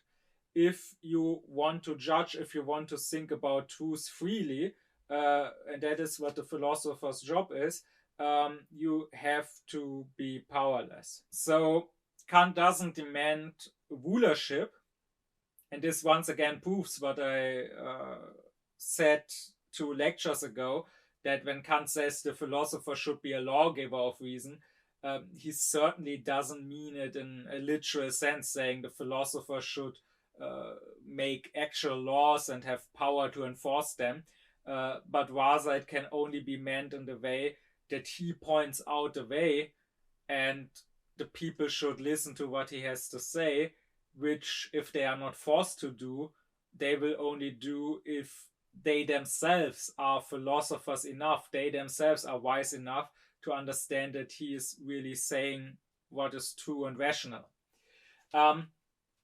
So Kant is not demanding power and rulership for philosophy. All he is demanding is freedom. This is exactly why he is demanding freedom of speech, freedom of thought. I will talk about this more in a later lecture when I talk about his whole concept of Aufklärung. But this is why he wants this freedom. So that philosophy, so that science can freely tell the truth. And he doesn't expect them to directly rule, but what he does ask for is that the people in power, and to be sure, back then those were mainly the princes of Europe, but nowadays, since we live in a democracy, we would have to say that that is everyone, because everyone is in power. What Kant does want is that the people in power listen to the philosopher and what he has to say, that they consider it and that they take it seriously. Because, of course, it's not enough if the philosopher has the freedom to speak his mind but is just ignored or laughed at. No, he should be listened to and taken seriously. And here I might make a side note. I would say that we can distinguish three kinds of societies if we go by how aufklärt a society is. First, there would be a society that is largely too unaufklärt to find its way on its own. And when someone wise appears to warn that society that it is on a wrong path and to point that society back on the right path, then the society of this first type, because it is so unaufklärt, will not listen to this wise warner. If anything, they will laugh at him or they will even kill him. The second type of society would still be too unaufklärt to find its own way, but would at least be aufklärt enough to recognize wisdom when it appears and to listen to it. So when the warner appears, this society will listen to him and change its ways. Just like the people of Nineveh in the Bible listened when Jonah warned them of God's judgment and saved their city by changing their ways. And third, you would have the fully aufklärt society, where people are not just wise enough to recognize when someone else is wiser than them and to listen to him, but rather where all the people are so wise that they don't need special wise people, special warners, special philosophers anymore. But if these are the three types of society according to their Aufklärtness, then one would have to make the rather pessimistic assertion that so far there's hardly been any progress in human history. Because far from having reached the third state, we in thousands of years have not even reached the second state. And everything that we do consider progress, our advancements in technology and medicine and so on, pales in the face of this. Because in the face of this, it turns out that we have barely progressed at all since ancient times. I mean, you only have to look at the Bible. The Bible, the Old Testament, again and again, tells of warners. Back then, they were not called philosophers, they were called prophets, but their function is the same. They are doing parrhesia, they are speaking truth to power, they are doing criticism, and they are warning. And these prophets often are outsiders. They are foreigners or a simple shepherd like Amos.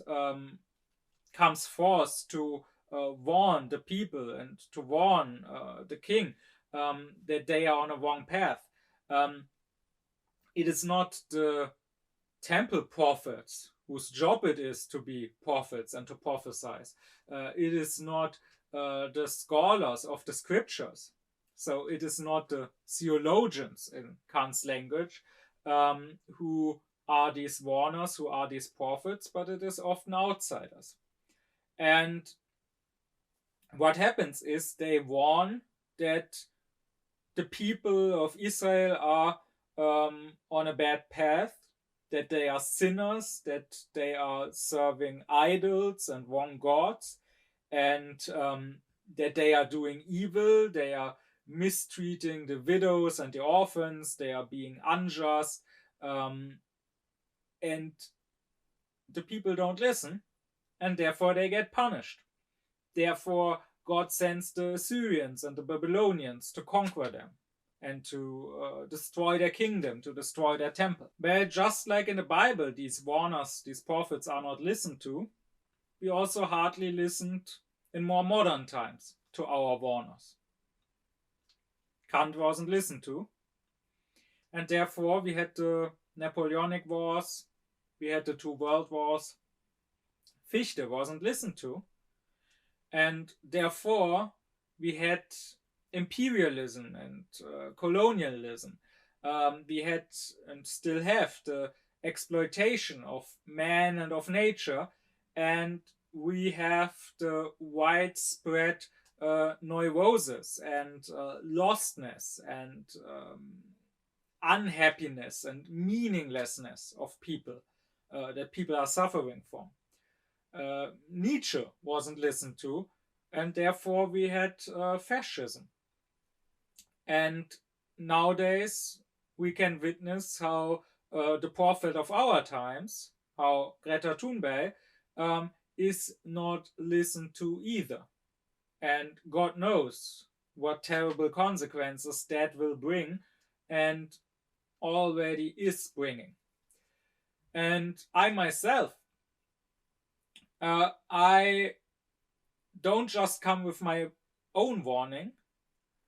I come to, in this history of philosophy, where right now I'm speaking about Kant, but in the future I also want to speak about others as well. I come to once again remind people of the old warnings that were spoken before. Just like in the Quran, Muhammad reminds the people of the old prophets that came before him and how they were warners, just like he is, and what happened to the people who didn't listen to them, like the people of Sodom who didn't listen to Lot, or like the Pharaoh and the Egyptians who didn't listen to Moses. And you can't force Aufklärung onto people. Aufklärung is about thinking for yourself. You can't force someone to think for themselves. They have to do that for themselves. But what you can do, what you can force people, is to become guilty. You can at least tell them the truth. Whether they accept it or not is another question. You can only warn them, and they either listen to your warning or they don't. But if they don't, then you have taken one thing from them, and that is the ability to later on excuse themselves by saying, oh, we didn't know any better. Nobody told us. How could we have known? If we had known that what we did was bad, we wouldn't have done it. No. That, if nothing else, I want to take away from people. And I might add, that is why these warners are hated so much, and why they have always been persecuted, why so many of them have been attacked and slandered and even killed. Clearly, this can't just be about not wanting to listen to them, because then it would be enough to simply ignore them or to make fun of them. But people, even if it's not conscious, even if it's unconscious, they do sense that once they have listened to this warning, once they have heard this warning, they still have the choice to be good or evil, but they can't be evil in an innocent way anymore. They are now guilty if they choose evilness, because now it really is a choice.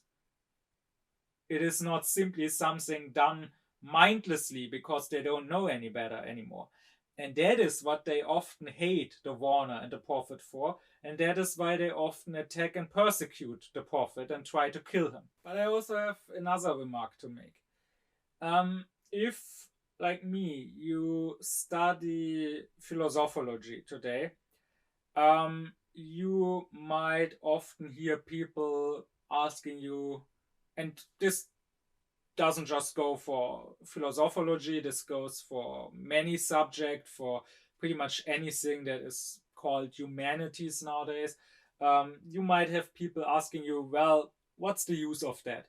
Why are you wasting your time with that? Or what do you want to even do with that? How do you want to make money with that? The joke here goes that all you can do when studying philosophology is become a taxi driver. Now, you should have humor. You should not be humorless. Um, so I don't feel particularly offended or annoyed by that. Even though I would say humor is fine and good, but it should be original. You should not just repeat the same old dad jokes that have been told for decades and that you didn't come up with, but just heard others use and reuse. But that aside, I don't particularly mind when someone says something like that. But if it's just a joke, that's fine. But I do think that it can often be an expression of something deeper, of a stance that I do consider quite dangerous. Yes, that I do consider fascist even. And that is the ideology that the utilitarian ideology that everything has to be useful and that everyone has to work in the sense of contributing to the economy, contributing to the working class, contributing to the Volksgemeinschaft. That there always has to be more. It always has to go forward, and there can't ever be anyone who stops in the tracks and looks around and thinks and reflects and questions things. That this is forbidden. You must not stop and look around. You must work. You must contribute. I say woe to the society that doesn't spare some space for people who are, so to say, useless, who are not contributing through their work directly to that society as it is, but rather who question if it should be like that and if the work of the people should contribute to this society or if rather the society should be changed. People like this are needed, and these are the philosophers.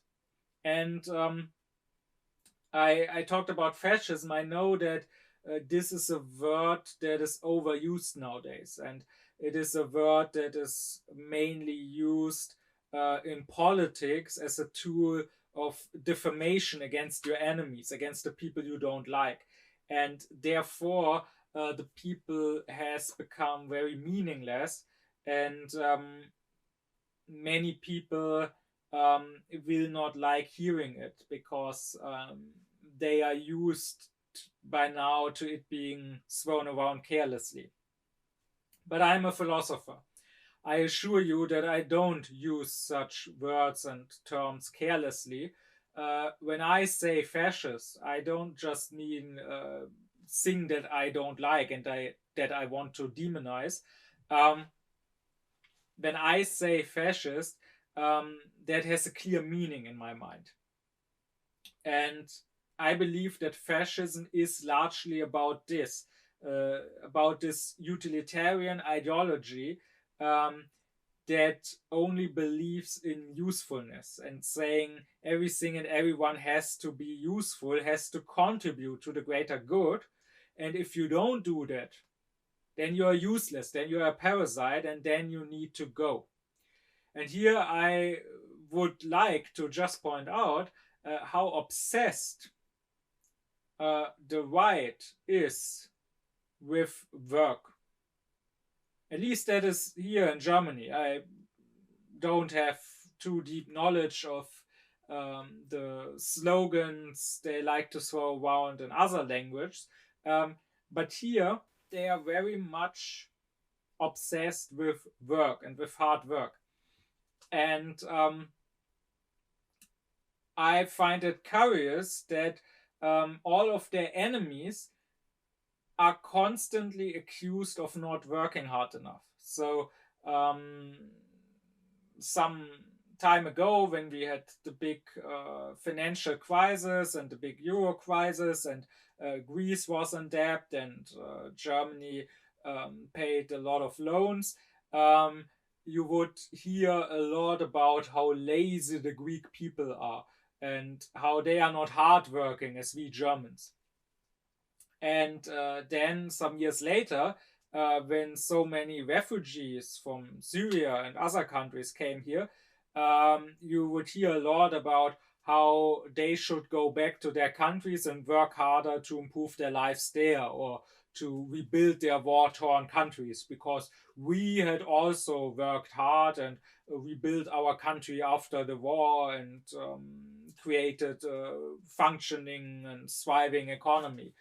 And then nowadays, when there are climate activists, the trope is always that these activists are all university students, which, by the way, is empirically wrong. There are many older people amongst the activists too, but the trope is they are just students, and they are not working. And in the last years, there has been this prominent group calling itself the Last Generation, blocking streets, gluing itself to streets and blocking the traffic. And the right has been furious and keeps talking about how these lazy students are blocking hardworking people who just want to drive to work. And of course, when they want to attack certain politicians, they also will stress how these politicians never worked a day in their life, how they went straight from university into politics, which, to be sure, is true in the case of many politicians, but it is true across the board. And it is curious that only leftist and green politicians get accused of this, when it is true for many right-wing politicians as well. But you see this obsession with work, this belief that only those people who do a useful work are only they matter, only they are worthy, and everyone else who is not doing useful work, not contributing to society, but probably disrupting the workflow of society, is evil, is a parasite. And to that I can only say that driving trains full of Jews to Auschwitz is also hard work. And that I wish there had been some people decades ago who had glued themselves on the railways. Maybe some atrocities could then have been prevented. And that's why I become, well, at least very uneasy when some people only ascribe value to natural science or engineering or whatever, and would like to remove the so-called humanities from universities altogether. People with that sort of mindset and that sort of stance always at least have fascist tendencies. And if they have their way, that is a sure way to create a society that is not self-critical anymore. A society that has no warners, no one who tells all those good, hardworking people contributing to that society that maybe their work is misplaced, that maybe their hard work should go into something else. But I want to go back a bit to Kant and question one thing about his conception of the of philosophy. I do very much agree that yes, philosophy should be free, and the job of the philosopher should be to criticize, should be to do parrhesia. I would just question if this can really be done by the philosophical faculty. Because as a faculty, it is still part of the university system. And as a faculty and as part of this university, it thereby is still under the power of the state. And so I wonder if the true philosopher can really be one as long as he is part of the faculty of philosophy. And if we look at history, we find that, of course, there has been a brief time in the 18th century in Germany, in Kant's lifetime, when there was more room, so to say, for philosophy at the universities. And when people like Kant, like Fichte, like Schelling, like Hegel did teach at the university. But then that was a very brief, very special time where actual Aufklärung was happening. And even then, we find that the philosophers, if they spoke too freely, could get in trouble and could face the danger of losing their position at the university. That is, I talked about this a little in the lecture on Kant's life. That is what happened to Christian Wolff, who had dared to say that the Chinese could be moral and could have a good moral philosophy and could be virtuous, even without Christianity and even without natural religion. Wolff had to leave his professorship in Halle. That is what happened to Fichte, who was accused of atheism and had to leave his professorship in Jena. And even Kant himself, as I talked about, did come into conflict with the Prussian censorship over his writings on religion. So, and if we look beyond the age of Aufklärung, we find that many, pretty much all of the great philosophers, be it Descartes or Leibniz or Spinoza or Nietzsche, did not teach at university. I mean, Nietzsche did, but only for a brief time when he was younger, and only as a philologist, not as a philosopher. And this goes on into today's time. I don't know of any philosopher anywhere who's currently teaching at any university. The only contemporary philosophers I can think of that I would really consider philosophers are my dad and myself. Both no professors at university. And I very consciously, pretty early on, decided not to try and have an academic career because I didn't feel there was a place for me there. Of course, nowadays there is no such official censorship. Of course, nowadays there is academic freedom and freedom of speech. but still there are certain restrictions, and not just ideological restrictions in the closer sense. So that might also be somewhat a problem.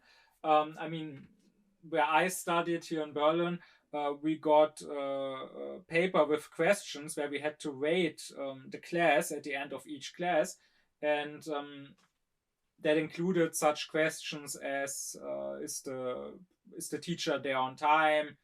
Does he take teaching seriously, and so on? But it also included a question whether the teacher uses politically correct language. And if all the students would say no, he is not speaking as the woke ideology demands him to speak, he might get into some trouble with the faculty. But what I would consider even more important is simply the fact that there is a certain canon of topics or of opinions that you can have or that you can deal with. And if you don't go with that, if you go your own way, it might be possible to find your niche, but it is certainly difficult. In order to have a career there, in order to eventually become a professor, you need to have your papers published in the important journals. You need to have your papers quoted by other people. You need to go to conferences. And therefore, you most of the time have to deal with whatever is fashionable right now. Whatever philosophers are fashionable right now, whatever topics are fashionable right now. So you have to deal, for example, with questions of AI and consciousness and neurobiology, or you have to deal with questions of gender studies and identity, ethics, and so on. And if you want to focus on topics or thinkers that nowadays are more obscure, you will probably have a harder time. And also, at least if you are not a full fledged professor, the way it works, at least that's how it worked here where I studied. Other universities or especially other countries may work a bit differently. But here the system was that the teachers had to turn in proposals for classes they wanted to teach every semester. And you can only turn in a limited number of proposals, like, I don't know, 2 or 3 proposals. And if they are turned down, you can't make a new proposal for that semester, but only half a year later again. So if your proposals are turned down, you basically have no job and no income for half a year. And that will, of course, lead to a sort of self-censorship. That will, of course, lead people to not experiment, to not be a little more out there or daring, but to always go with what is safe, to go with what they know will be accepted as a seminar. And I remember one example. I had one teacher who had proposed a class which really wasn't, if you ask me, a very outrageous topic or anything. He had proposed a class on Socrates and Jesus. He had wanted to compare the two and to compare their ethics and to compare their idea of love. But it was turned down because apparently the philosophical faculty of the Freie Universität Berlin thinks that Jesus doesn't belong into philosophy, and that you can't look at Jesus and what the Bible says about Jesus from a philosophical perspective.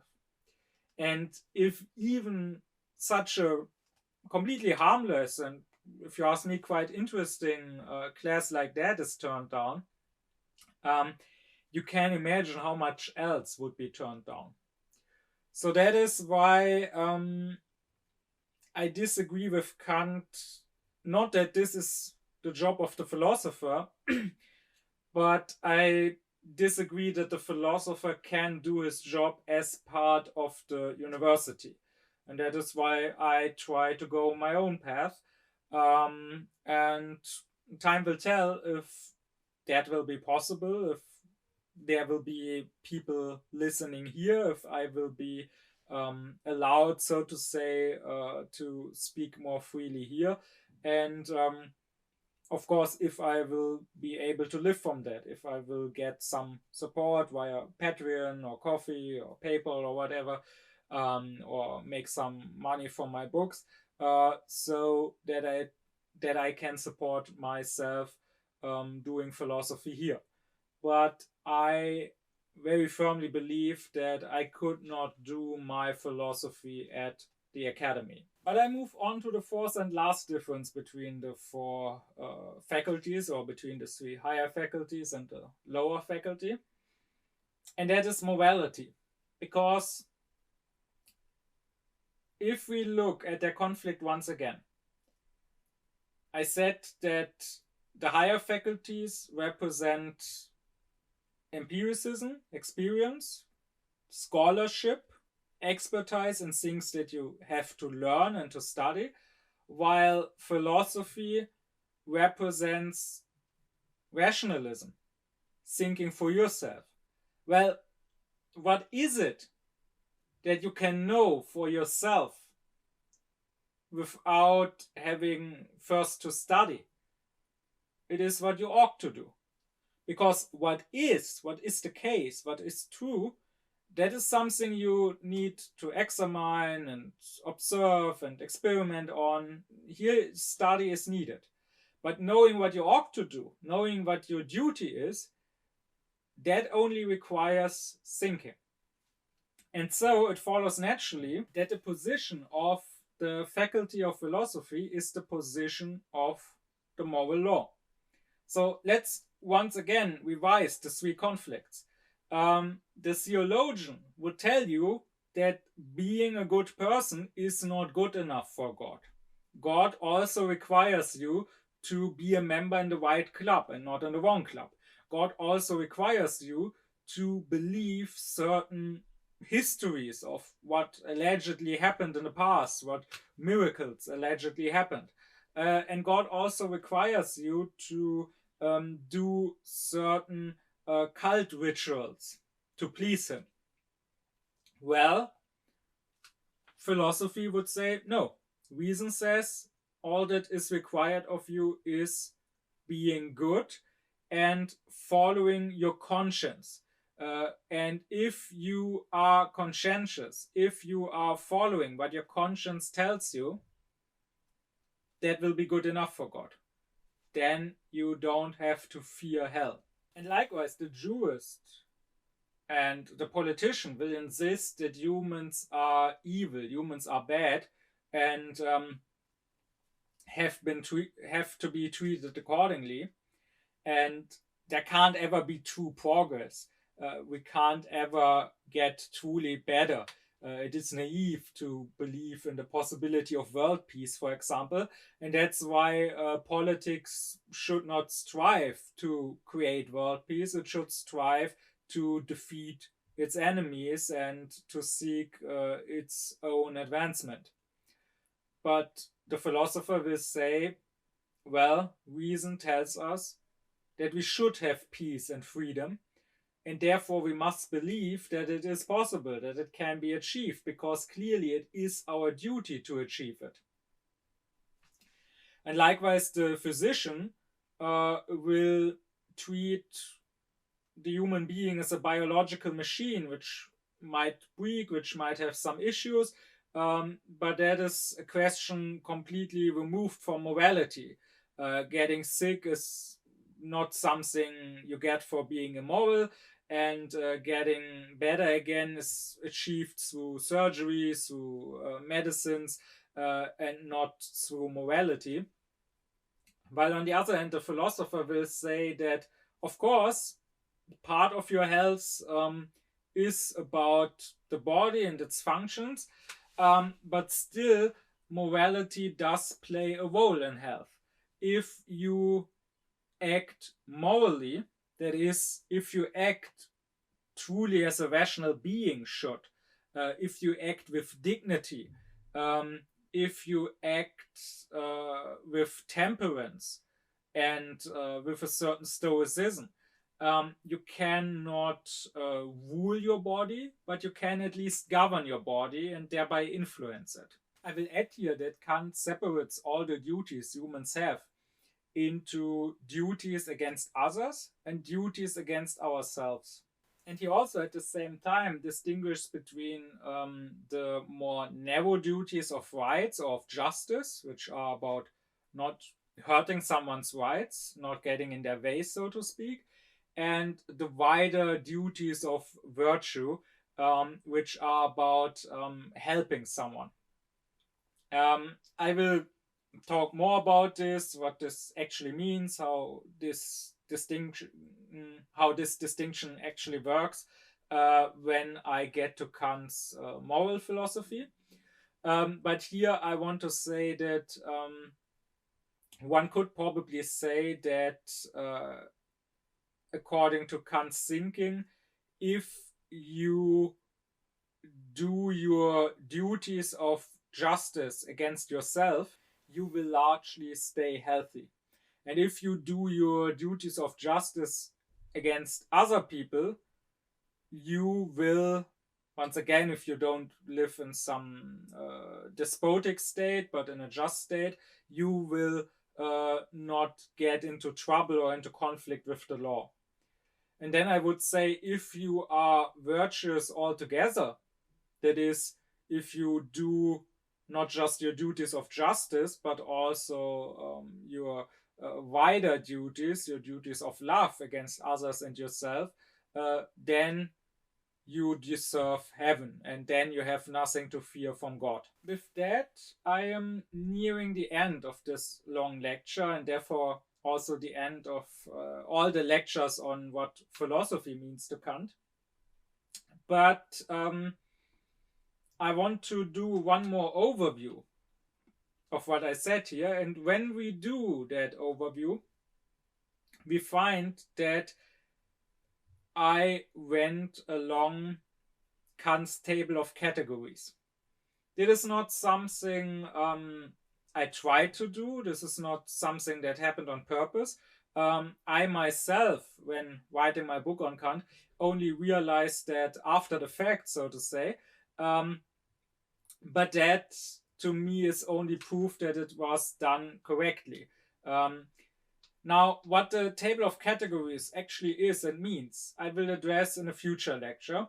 For now, I just will say that all our thinking, according to Kant, is done along 12 categories, which are grouped into 4 groups of 3. And these 4 groups are the categories of quantity, quality, relation, and modality.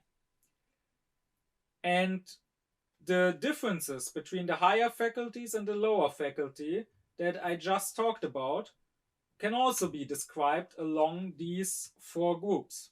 So we could say that when it comes to quantity, the difference is that the teachings of philosophy have universality because they come out of reason, while the teachings of the 3 higher faculties only have limited truth. And also, the teachings of philosophy are open to anyone who is aufklärt enough to think for himself, while the teachings of the 3 higher faculties are limited to a few experts who actually studied this. Secondly, if we look at the quality, we can find that philosophy's teachings are largely negative, telling us what not to do, so to not cause ourselves problems, while the 3 higher faculties promise positive teachings or positive remedies to fix our problems once we have caused them. And when it comes to relation, we find that the three higher faculties have power over the lay people, but are themselves subject to the state to some degree, or to whatever authority they have to serve, while philosophy alone is free and can not give orders, but also doesn't have to follow orders. And largely, when it comes to modality, we find that what philosophy tells us, what we should do, is necessary because it is the general moral law that is speaking. It is necessary, for example, to not kill. While what the higher faculties tell us we should do, for example, when the theologian tells us we should pray eastward or westward, or we should not eat this or that food, those commandments, since they don't come from reason, are not necessary. They are arbitrary. They are contingent. Well, why does this whole topic of the conflict of faculties matter? And why did I talk about it that extensively? Two reasons. For one, I think it matters because it can help tremendously in understanding Kant. That is, not simply understanding particular parts of his philosophy, like understanding his theory of cognition or understanding his theory of morals, but rather understanding his philosophy as a whole, understanding his project of philosophy, understanding what he wanted to achieve through his philosophy. Because if we look at Kant's idea of what is a philosopher and what should the philosopher do, what is the job of the philosopher or of the faculty of philosophy, and if we then read his various texts, his essays, his books, we can find that almost everything he has written was in service of this. So one could say that ultimately the purpose of his philosophical work is to assure that the philosopher can become, or can stay what I have described him as in this lecture. So one could say that Kant's political writings, Kant's writings directed at a broader audience, that what Kant says about freedom of speech in essays such as his essay on the question what is Aufklärung, or the essay on what it means to orient oneself in thinking. These political writings, one could say, are about the third characteristic of the philosophical faculty. They are about the freedom. And Kant is advocating for the freedom of philosophy and the freedom of science to freely study and freely question and freely criticize and to be heard. And I would argue that his critical writings, so his three critiques, which are not directed at a broader and also non-scholarly public, but which are directed at the experts, at the scholars, and that is mainly at the metaphysicians, so at the philosophers in the school sense. I would argue that these writings are about the other three characteristics of philosophy. So as far as the first characteristic, the one of quantity, is concerned, Kant is basically saying in his critiques, don't abandon rationalism, don't abandon reason just because so far it didn't work to, for example, prove God or the immortality of the soul with reason. Don't become merely empiricist. That is what natural science does, and it gets quite far through experience. But in philosophy, we do have to be rationalists. We do have to rely on reason. But then if we look at the second characteristic, the one of quantity, Kant in his critiques basically is acknowledging that the criticism of the empiricists toward the rationalists is correct, that rationalism in philosophy, in metaphysics, the way it has been done so far, didn't work. We didn't prove God. We didn't prove freedom. We didn't prove that we are immortal. So, therefore, he is saying, stay rationalist, keep being rationalist, but you have to shift your aim, so to speak.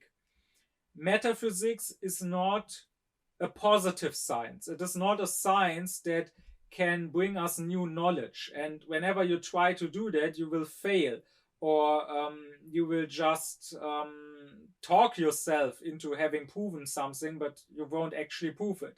Rather, understand that your job as a philosopher, as a metaphysician, is mainly a negative one. It's mainly to prevent errors.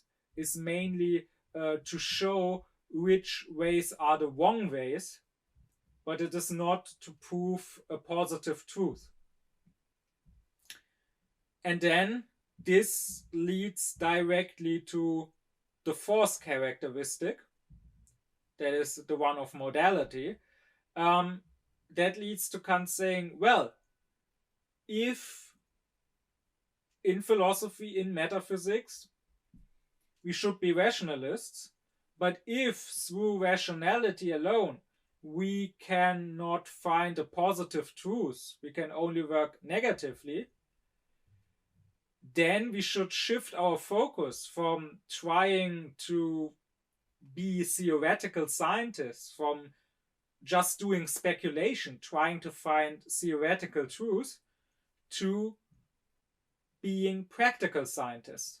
Then we should remember that the true vocation of the philosopher is not just to be a schoolman, but to be a wise man and a lawgiver of reason. That is, philosophy should focus less on theoretical metaphysics and more on practical moral philosophy.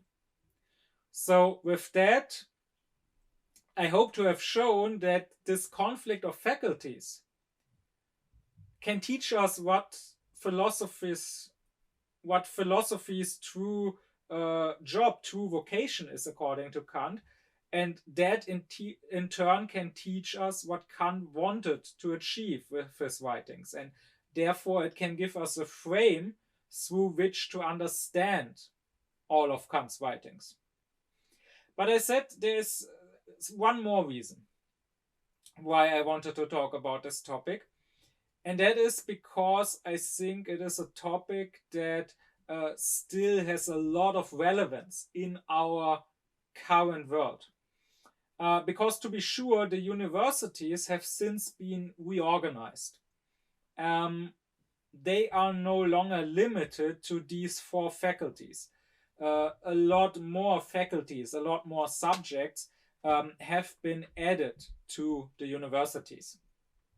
But still, I would say that the various subjects, again and again, come into conflict with philosophy in the closer sense. And again, we can understand this conflict and what it is all about through the lens of Kant's writing on the conflict of the faculties of his time, and through these 4 characteristics I gave of the various faculties. And I want to conclude by showing you this through 4 examples. And I could probably come up with 1,000 examples, but I will just give 4 examples to show how this is still very much relevant nowadays. And then anyone listening to this can think for himself and come up with more examples by himself. So, first, the characteristic of quantity. Here I will point to the current ideology of political correctness and wokeness, which of course has also infested the universities and established itself there in certain subjects such as gender studies, post-colonial studies, critical race theory. And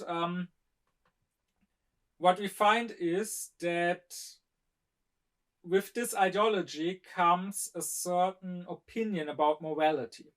That opinion being that morality is not simply about being a good and decent human being. That is what Kant would say, and I will talk about this more when I get to Kant's moral philosophy. He says what matters in morality is only that you have a good will, that you have regard and reverence for the dignity and the freedom of every single human. But this woke ideology says, nay, that is not enough. It is not enough to simply be decent and to simply regard everyone and their freedom. Rather, you have to follow certain special rules of conduct. You have to avoid certain microaggressions. You have to avoid cultural appropriation. You have to avoid certain words. You have to, I don't know, say spokesperson instead of spokesman. You must not dress up as an Indian for Halloween, and you must not call them an Indian either. You must call them Native Americans. And what this does is turning morality into something that you can't get through merely thinking rationally, through merely using common sense, but rather it turns morality into a matter for the experts. Morality is now something that has to be learned. Goodwill and regard for your fellow human beings is no longer enough. You have to learn certain rules of conduct, like you had to learn, according to the theologian, certain commandments of God.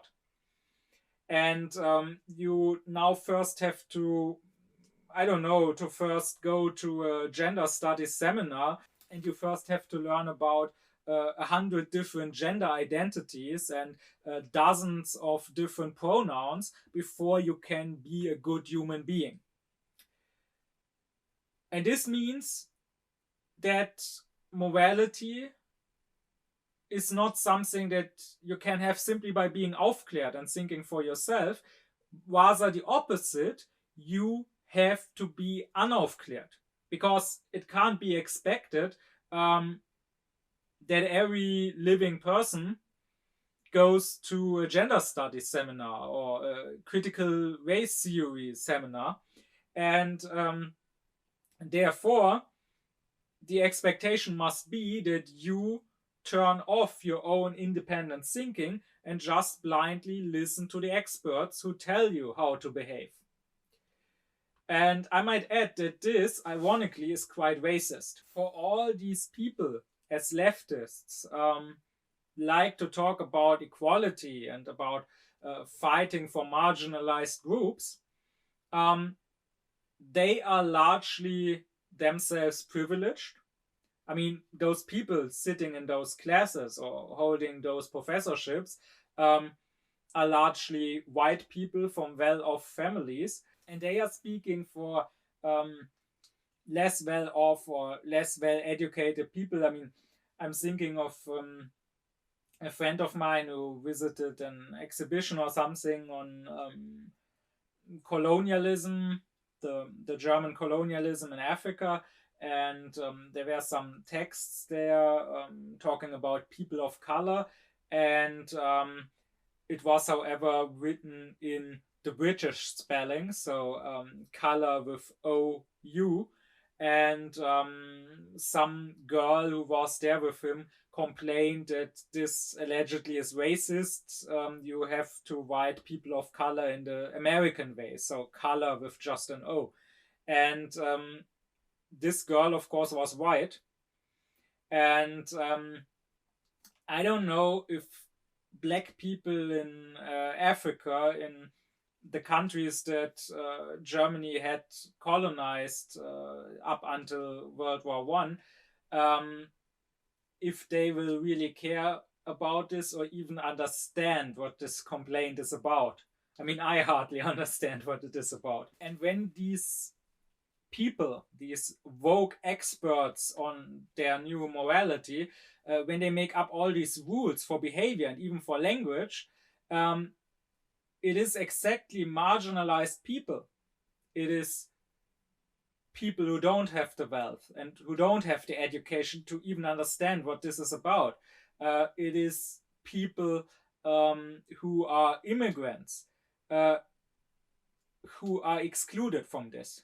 And especially here in Germany, they are trying very hard to change the language, and they are making the language much more complicated to allegedly include women in the language.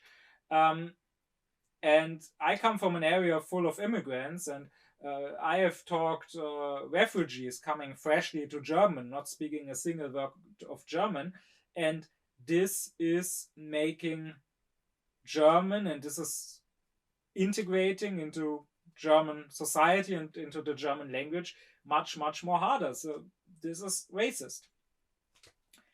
But moving on to the second point, to the characteristic of quality. Here I want to point towards our current ecological and climate crisis. Because here people behave exactly in the way Kant already described them behaving towards the experts. That is, people want to continue ruining the world. They want to continue driving around in their cars, flying around in their planes, eating their meat, buying fast fashion, and buying new products that they don't need and throwing it away. And then they demand that the experts come up with ways to fix the earth. They want experts to create ways to fish out the microplastics out of the oceans, or to find ways how to get the carbon dioxide out of the atmosphere again.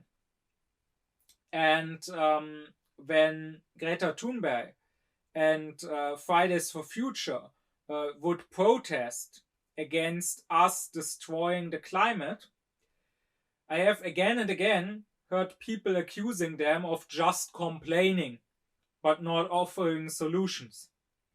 And again and again, I have heard people saying that Thunberg, who once again is more of a philosopher than most people, that if she thinks she knows better than the politicians, that she should come up with what we should do.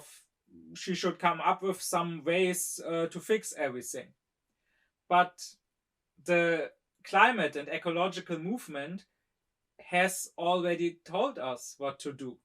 And long before Thunberg was even born, even over 30 years ago now, another courageous young girl, Seven Suzuki, already put it into words perfectly. All this is happening before our eyes, and yet we act as if we have all the time we want and all the solutions. I'm only a child, and I don't have all the solutions. But I want you to realize, neither do you. You don't know how to fix the holes in our ozone layer. You don't know how to bring the salmon back up in a dead stream. You don't know how to bring back an animal now extinct. And you can't bring back the forests that once grew where there is now a desert. If you don't know how to fix it, please stop breaking it. But this negative advice people don't want to hear. They want to not have to stop. They want to continue as they did before. And then they want some positive means to fix everything magically. Moving on to the third distinction between the faculties, the distinction according to the relation, that is moving on to the topic of freedom. Here we can look at the economy, for example. Economists are experts on the current economy, and therefore they are not free. Their job is to serve some company or to serve some state and to serve the growth of that company or of that state. So their job is to work within the framework of the current capitalist system, of the current free market system, and in this framework to be successful. That is why I would say that economists have no clue about economy. If anything, they have a clue about how to use and be successful in the current economic system, but they have no clue about economy in general, and they don't study economy in general. And the philosopher, since he is free, since his job is not to make money and to achieve growth, economic growth, but just to think about the truth and about what ought to be, the philosopher can freely think about how should our economy function.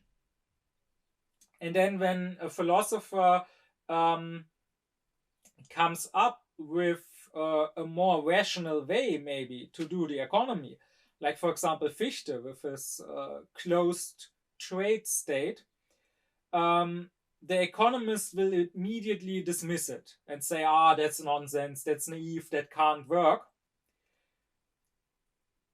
That's not how it is done. But what he is really saying is that can't work within the current system. So that can't work if everything else ought to stay the same.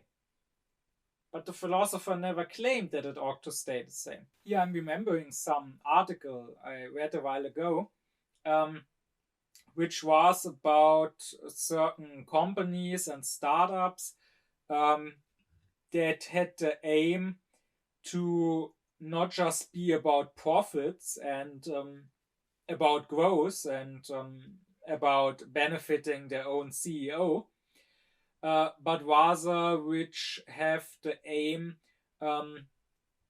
to serve the common good and the commonwealth.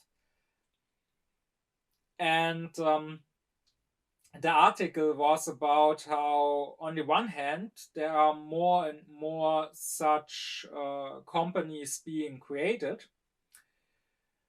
but on the other hand, that leads to new problems or to new questions, because some of the founders or of the current leaders of such companies are concerned of the future. What if the founder of such a company dies and then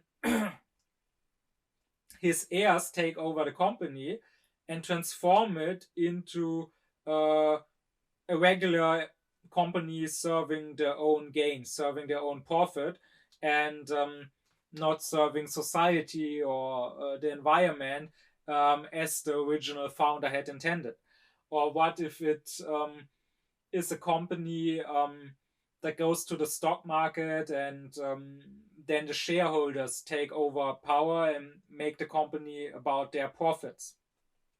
Well, and therefore some such companies had come together and proposed a new law here in Germany, proposed to create a new sort of company,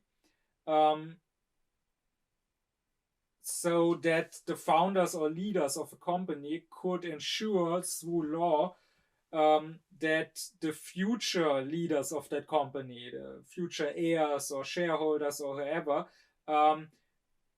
could not just change the direction of the company, but would still have to uphold its original values. And now I don't want to talk about this law specifically, or whether that law in the way they proposed it was well thought out or not.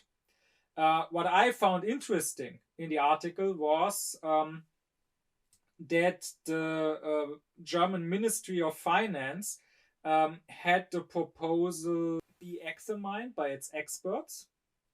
And I mean, who were those experts? Presumably economists. And those experts ended up dismissing the proposal. And the article I read was quoting one of those experts. And he was saying our market economy is based on the idea that capital can move freely and is not bound to one course.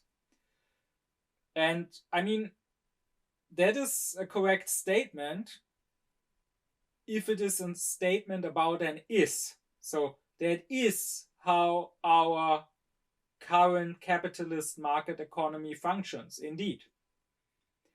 But whoever said that we should stick to our current market economy and not change it? And that is a question for the philosopher. And that is a question that apparently the economist is unfit to answer or to even really consider. And then the last matter, the matter of modality, so the matter of morality.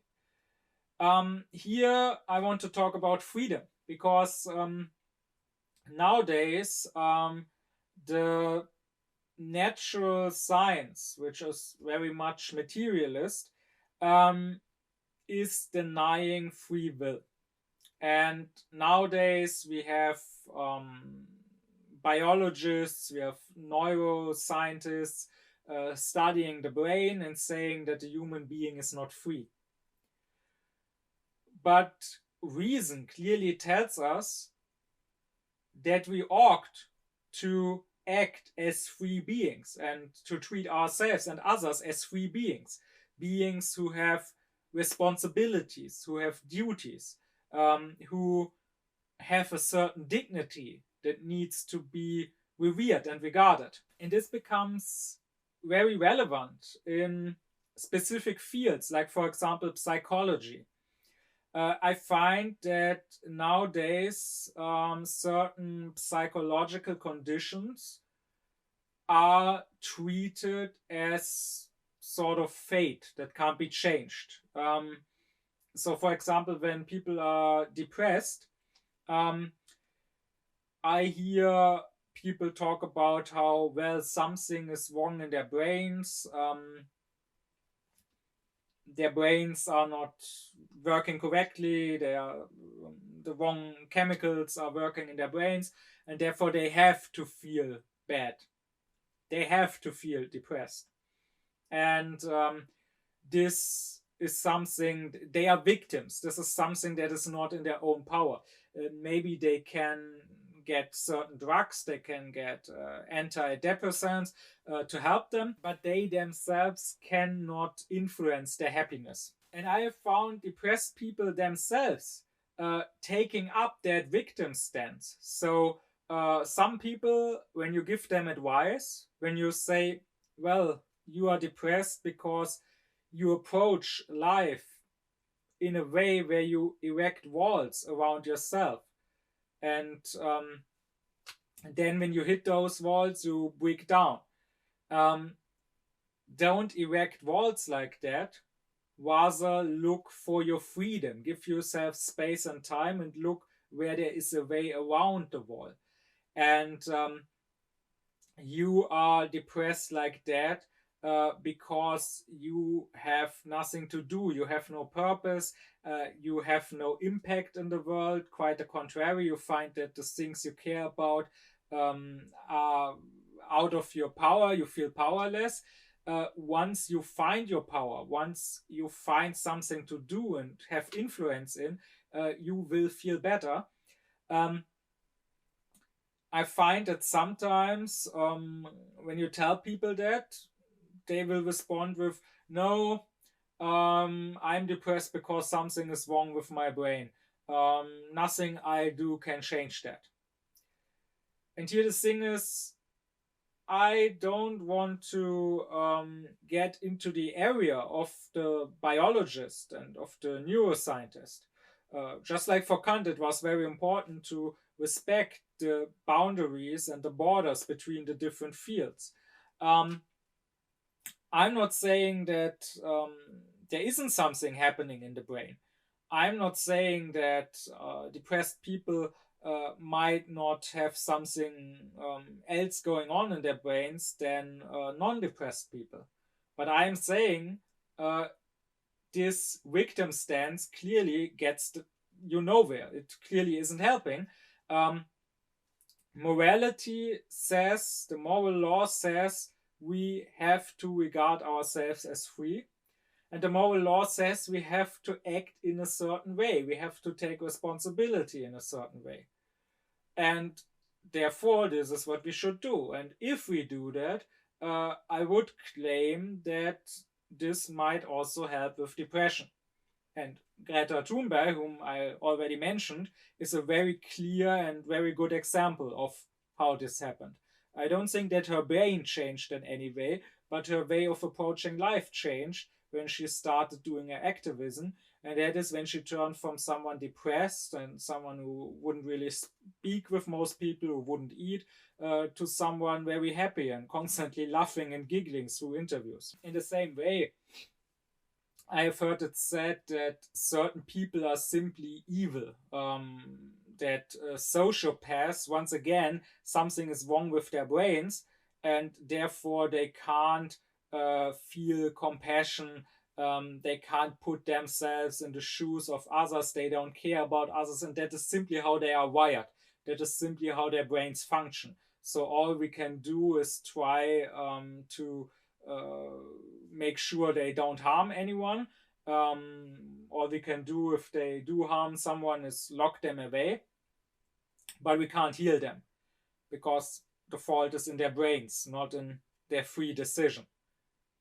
And here once again, what my reason, what morality tells me, no matter what experience may say about the brain of some sociopath, is this is a human being. I ought to treat him as a human being and not just as a wild animal which is just following instincts and can't help itself. If this person does something evil, I judge him for it. Because I look at him as someone who was free to not do that evil. And therefore, I believe that it is my duty to turn this person good, to talk to this person and to try to change his ways. And so, to finally conclude this lecture, what we can learn here from Kant through this topic of the conflict of faculties is twofold. It is that the common person should not just turn off his thinking and be passive, be a victim, and give himself over blindly to experts telling him what to do, telling him how to live his life, but rather he should use his reason. He should be aufklärt and responsible for himself. And in those things, in those questions that really matter in his life, he should think for himself. And then on the other hand, philosophy should not try to be like the other faculties. It should not try to copy them, to also be just empiricist, to also give positive advice, to also rule, to also not be about morality.